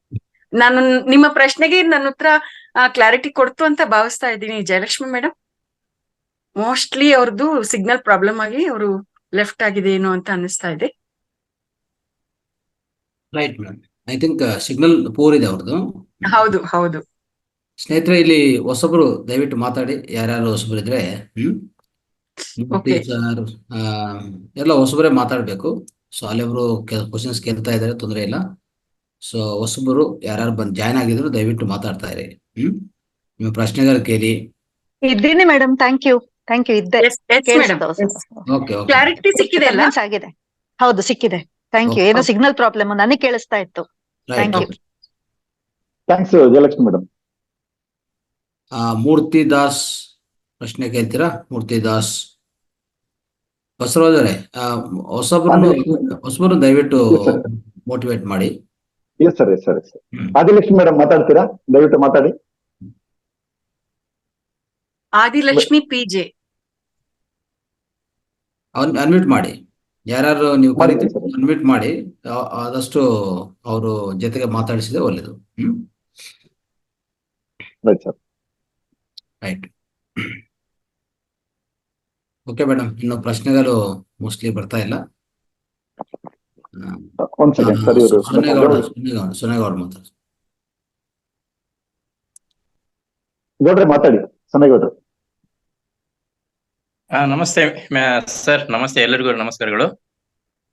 ಕೇಳ್ತೈತೆ ಎಲ್ಲ ಮಾತಾಡೋ ಸ್ಪಷ್ಟವಾಗಿ? ಕೇಳ್ತಾ ಇದ್ದೀನಿ, ಮಾತಾಡಿ ಸರ್, ಕೇಳ್ತಾ ಇದ್ದೀನಿ. ನೀವ್ ಹೇಳ್ದಂಗೆ ಹೊಸವರು ಮಾತಾಡ್ಲಿನ ಅನಿಸಿಕೆ ನನಗಿತ್ತು, ಬಟ್ ಯಾರು ಬರದೇ ಇದ್ದದಕ್ಕೆ ಒಂದೆರಡು ಅನಿಸಿಕೆಗಳನ್ನ ಹೇಳ್ಕೊಳ್ಬೇಕು ಅಂತೇಳಿ ನಾನು ಬಂದಿದ್ದು. ಮೊನ್ನೆಯಿಂದ ಮೇಡಮ್ ಅವರು ಅದ್ಭುತವಾಗಿ ವಿಭಿನ್ನವಾಗಿ ಆಲೋಚಿಸೋದ ವಿಷಯದ ಬಗ್ಗೆ ಕೊಡ್ತಾ ಇದಾರೆ. ಬಹಳ ಖುಷಿ ಆಗ್ತಾ ಇದೆ. ನಾನು ಕೂಡ ಬಾಲ್ಯದಲ್ಲಿ ಇದ್ದಾಗ ಆ ತರನೇ ಇದ್ದವನು. ಬಟ್ ಈ ಆಕ್ಚುಲಿ ಹೇಳ್ಬೇಕಂದ್ರೆ ಸಂಸಾರ ಜಗತ್ತು ನನಗೆ ಬೇಕಾಗಿರ್ಲಿಲ್ಲ, ನಾನು ಲೈಕ್ ಮಾಡಿರ್ಲಿಲ್ಲ. ಬಟ್ ಭಗವಂತನ ಇಚ್ಛೆ ಇತ್ತೇನೋ ಗೊತ್ತಿಲ್ಲ, ಇಲ್ಲಿ ಕಳಿಸಿದಾನೆ. ಇಲ್ಲೂ ಕೂಡ ಸುಮಾರು ವಿಷಯಗಳನ್ನ ಕಲ್ಕೊಂಡೆ ಅಂತ ಹೇಳ್ಬಹುದು. ಬಟ್ ಅದನ್ನ ಹೊರಗಡೆ ಹಾಕ್ಬೇಕಂತ, ಎಕ್ಸ್ಪ್ರೆಸ್ ಮಾಡ್ಬೇಕಂದ್ರೆ ನನಗೆ ವೇದಿಕೆ ಸಿಗ್ತಾ ಇರ್ಲಿಲ್ಲ. ಇದೊಂದು ವೇದಿಕೆ ಸಿಕ್ತು ಅಂತ ಹೇಳಿ ನಾ ಭಾವಿಸ್ತೇನೆ. ಜೊತೆಗೆ ಇಲ್ಲಿ ಕೂಡ ನಾ ಇನ್ನು ಯಾವ ತರ ಹೇಳ್ಬೇಕಾದ್ರೆ ಕೇಳುಗರಿಗೆ ಯಾವ ತರ ಅರ್ಥ ಆಗ್ಬೇಕದು ಅನ್ನೋದ ರೀತಿ ನನಗೆ ಕೆಲವೊಂದಿಷ್ಟು ಮೇಡಮ್ ಅವ್ರ ಹೇಳಿಕೆಯಿಂದ ಗೊತ್ತಾಗ್ತದೆ. ಇವೆಲ್ಲ ನೋಡಿದಾಗ, ವಿಭಿನ್ನವಾಗಿ ಆಲೋಚಿಸುವಂತ ಬಂದಾಗ, ಮತ್ತು ಸ್ನೇಹಿತ ಹೇಗಿರ್ಬೇಕು ಅಂತ ಬಂದಾಗ, ಇಲ್ಲಿ ಕೊಟ್ಟಿರ್ತಕ್ಕಂತ ಕೆಲವೊಂದು ಡೆಫಿನೇಷನ್ ಮೇಡಮ್ ಅವ್ರ ಸ್ವಹ ಅನುಭವದ ವಿಷಯಗಳನ್ನ ಹಂಚ್ಕೊಂಡ್ರು. ಇಲ್ಲಿ ಒಂದು ಪ್ರಸಂಗ ನನಗೆ ಬಹಳ ಕ್ಲಾರಿಟಿ ಕೊಡ್ತಾ. ಏನಂತಂದ್ರೆ, ಒಂದು ಬೇಡ ಚಿಗರೆಯನ್ನ ಬೆನ್ನತ್ಕೊಂಡ್ ಬಂದ ಜಿಂಕೆಯನ್ನ ಕೊಲ್ಲೇಬೇಕು, ಅದನ್ನ ತಿನ್ಲೇಬೇಕು, ಲಾಭಕ್ಕೋಸ್ಕರ ಬಂದಿದ್ದ. ಬಟ್ ಅಲ್ಲಿ ಋಷಿಗಳು ಕುಂತಿದ್ರು, ಅಲ್ಲಿ ಪಾಸ್ ಆಯ್ತು. ಅದು ಇಲ್ಲಿ ಈ ವ್ಯವಸ್ಥೆ ಹತ್ರ, ಈ ವ್ಯಕ್ತಿ ಹತ್ರ ಹೋದ್ರೆ ನಾನು ರಕ್ಷಣೆ ಆಗ್ತೀನಿ ಅನ್ನೋ ಉದ್ದೇಶ ಇಟ್ಕೊಂಡು ಅದು ಬಂದಿತ್ತು. ಬಂದಾಗ ಅಲ್ಲಿ ಎರಡು ಉದ್ದೇಶ ಇತ್ತು. ಅವನಿಗೂ ತೃಪ್ತಿ ಪಡಿಸ್ಬೇಕಾಯ್ತು. ಅವನ ಉದ್ದೇಶ ಇಲ್ಲಿ ಬಂದ್ರೆ ನನಗೆ ರೂಟ್ ಸಿಗುತ್ತೆ ಅಂತ ಹೇಳಿ ಬಂದ ಅವನು. ಬೇಡ, ಜಿಂಕೆ ಎಲ್ಲಿ ಹೋಯ್ತು ಅಂತ ರೂಟ್ ಸಿಗುತ್ತೆ, ನನ್ನ ಕೆಲಸ ಕ್ರಿಯೆ ಮುಗಿಯುತ್ತೆ, ಸಂಪೂರ್ಣ ಆಗುತ್ತೆ ಅಂತ ಅವನ ಉದ್ದೇಶ ಇಟ್ಕೊಂಬಂದ. ಜಿಂಕೆ ಬಂದಿದ್ದು ಇಲ್ಲಿ ಬಂದ್ರೆ ನನ್ನ ರಕ್ಷಣೆ ಆಗುತ್ತೆ ಅನ್ನೋ ಉದ್ದೇಶ ಇಟ್ಕೊಂಬಂತು. ಎರಡಿಗೂ ಉತ್ತರ ಕೊಡ್ಬೇಕಾದ್ರೆ ಅಲ್ಲಿ ಕೊಟ್ಟಿರ್ತಕ್ಕಂಥ ಡೆಫಿನೇಷನ್ ಬಹಳ ಖುಷಿ ಆಯ್ತು ನನಗೆ. ಒಂಥರ ಹೆಮ್ಮೆ ಪಟ್ಟೆ. ಈ ಪ್ರಸಂಗ ನನ್ಗೆ ಹೆಂಗ್ ಕೊಟ್ಟಿಲ್ಲ ಭಗವಂತ, ನೀನು ಈ ಒಂದು ಸಿಸ್ಟಮ್ ಮುಖಾಂತರ ಕೊಟ್ಟಿಲ್ಲ ಅಂತ ಹೇಳ್ಬಿಟ್ಟು. ನೋಡಿದ್ದಕ್ಕೆ ಹೇಳಕ್ಕಾಗಲ್ಲ, ಹೇಳೋದಕ್ಕೆ ನೋಡಕ್ ಆಗಿಲ್ಲ ಅಂತ ಹೇಳ್ಬಿಟ್ಟು ಎಷ್ಟು ಅರ್ಥಗದ್ವಿತವಾಗಿದೆ. ಇಬ್ಬರಿಗೂ ಉತ್ತರ ಸಿಕ್ತ. ಅಲ್ಲಿ ಜಿಂಕೆ ರಕ್ಷಣೆ ಮಾಡ್ಕೊಂಡ, ನನ್ನ ರಕ್ಷಣೆ ಆಯ್ತಪ್ಪ ಅಂತ ತೃಪ್ತಿ ಪಡ್ತು. ಅವನ್ಗೆ ನನಗೇನ್ ಗೊತ್ತಾಗಿಲ್ಲ ಬಿಡ, ಇವ್ರು ಕೇಳಿದೆ ಬಟ್ ಉತ್ತರ ಕೊಟ್ಟರು ನನಗೇನದು ಕ್ಲಿಯರಿಟಿ ಆಗಿಲ್ಲ ಅಂತ. ಅಂದ್ರೆ ಉತ್ತರನೂ ಸಿಕ್ತ ಅವನಿಗೆ, ಬಟ್ ಹೋದ ಬೇರೆ ಕಡೆ ಹುಡ್ಕೊಂತ ಹೋದ. ಎರಡಕ್ಕೂ ಉತ್ತರ ಕೊಡ್ತಕ್ಕಂಥ ಪ್ರಸಂಗ ಬಹಳ ಖುಷಿ ಕೊಡ್ತು ಮೇಡಮ್. ಈ ತರ ವಿಷಯವನ್ನ ಆಳವಾಗಿ ನಾವು ನೋಡಿದಾಗ, ಹಂಗಾರೆ ಪ್ರಪಂಚದಾಗ ಎಲ್ಲವೂ ಇದೆ. ಉದಾಹರಣೆಗೆ ಹೇಳ್ಬೇಕು ಅಂತಂದ್ರ, ರಾಮಾಯಣದಲ್ಲಿ ಸೀತಾಮಾತೆ ಶ್ರೀರಾಮಚಂದ್ರಿಗೆ ಎಲ್ಲರಿಗೂ ಏನ್ ನಡೀತೆ ಅಂತ ಗೊತ್ತಿತ್ತು. ಯಾಕಂದ್ರೆ ದೇವತೆಗಳೇ ಅಲ್ಲಿ ಬಂದಿರೋದು. ಹಂಗಾರೆ ರಾವಣ ಒಬ್ಬ ದುಷ್ಟ ಬರ್ತಾನೆ, ನನ್ನ ಎತ್ಕೊಂಡ್ ಹೋಗ್ತಾನೆ ಅಂತ ಅವ್ರಿಗೆ ಗೊತ್ತಿರ್ಲಿಲ್ವಾ? ಹಂಗಾರೆ ಸೀತಾಮಾತೆಗೆ ಶ್ರೀರಾಮಚಂದ್ರಗೆ ಒಬ್ಬನ್ ಬಂದು ನನ್ನ ಹೆಂಡತಿ ಎತ್ಕೊಂಡ್ ಹೋಗಂತ ಗೊತ್ತಿರ್ಲಿಲ್ಲ ಅವ್ರಿಗೆ ಮುಂಚಿತವಾಗಿ. ಗೊತ್ತಿದ್ರೆ ಹಂಗಾರೆ ಹೊಕ್ಕಿದ್ರ ಅವರು. ಇದನ್ನೆಲ್ಲವನ್ನು ಮರಮಾಚುವಂಗ ಮಾಡಿರ್ತಕ್ಕಂಥದ್ದು ಯೂನಿವರ್ಸ್, ಪ್ರಕೃತಿ.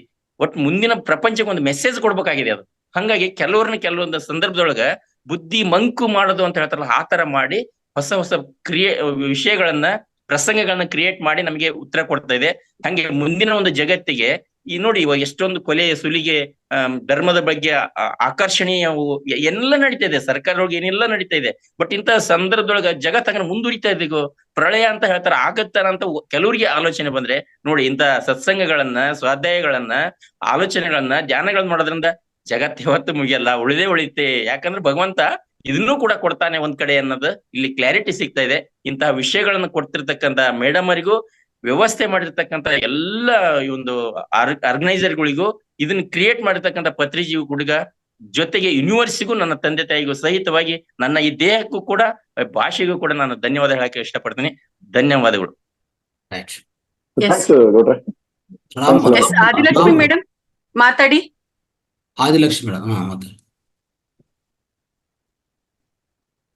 ಮೇಡಮ್, ಅನ್ಮ್ಯೂಟ್ ಮಾಡ್ಕೊಳ್ಳಿ. ಆದಿಲಕ್ಷ್ಮಿ ಅನ್ಮ್ಯೂಟ್ ಮಾಡಿ ಮೇಡಮ್, ಅನ್ಮ್ಯೂಟ್ ಆಗ್ತಾ ಇಲ್ಲ ಮೇಡಮ್ ಮಾತಾಡಿ. ನೀವು ವಿಡಿಯೋ ಆನ್ ಮಾಡ್ಕೊಂಡಿದ್ದೀರಿ, ವಿಷಯ ಕೇಳಿಸ್ಕೊಂಡಿದ್ದೀರಿ ಅನ್ನೋದು ಅರ್ಥ ಆಗಿದೆ. ಇಲ್ಲ, ಅವ್ರು ಅನ್ಮ್ಯೂಟ್ ಆಗ್ತಾ ಇಲ್ಲ ಯಾಕೋ.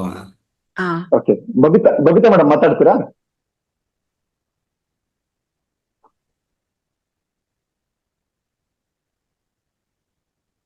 ಸರಿ ಮೇಡಮ್, ಆಯ್ತು. ತುಂಬಾ ಜನ ಇನ್ನು ಮೆಡಿಟೇಷನ್ ಅಲ್ಲೇ ಇದಾರೆ ಅನ್ಸುತ್ತೆ.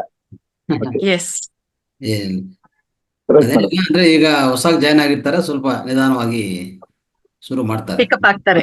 ಅದೇ ಅಷ್ಟೇ. Okay madam, thank you madam, thank you, ಧನ್ಯವಾದ. Yes sir, Thanks, madam. Thank you sir. ತುಂಬಾ ಚೆನ್ನಾಗಿತ್ತು ಮೇಡಮ್, ನಿಮ್ಮ ಉಪನ್ಯಾಸ ತುಂಬಾ ಚೆನ್ನಾಗಿತ್ತು ಮೇಡಮ್. ನಾಳೆ ಉಪನ್ಯಾಸಕ್ಕೋಸ್ಕರ ನಾವು ಕಾಯ್ತಾ ಇದೀವಿ.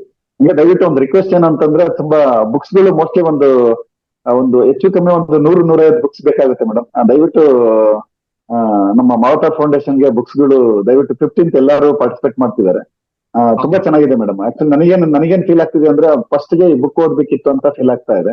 ಈ ಬುಕ್ ಓದ್ಬಿಟ್ಟು ನಿಮ್ಗೆ ಉಪನ್ಯಾಸ ಕೇಳಿದ್ರೆ ತುಂಬಾ ಅದ್ಭುತವಾಗಿರ್ತಾ ಇತ್ತು. Okay, thanks madam, thanks a lot madam, thanks ಬಂದಿದ್ದಕ್ಕೆ. ಮತ್ತೆ ನಾಳೆ ನಿಮ್ಮ ಉಪನ್ಯಾಸಕ್ಕೋಸ್ಕರ ನಾವು ಕಾಯ್ತಾ ಇದ್ದೀವಿ. ಅನಂತ ಧನ್ಯವಾದಗಳು.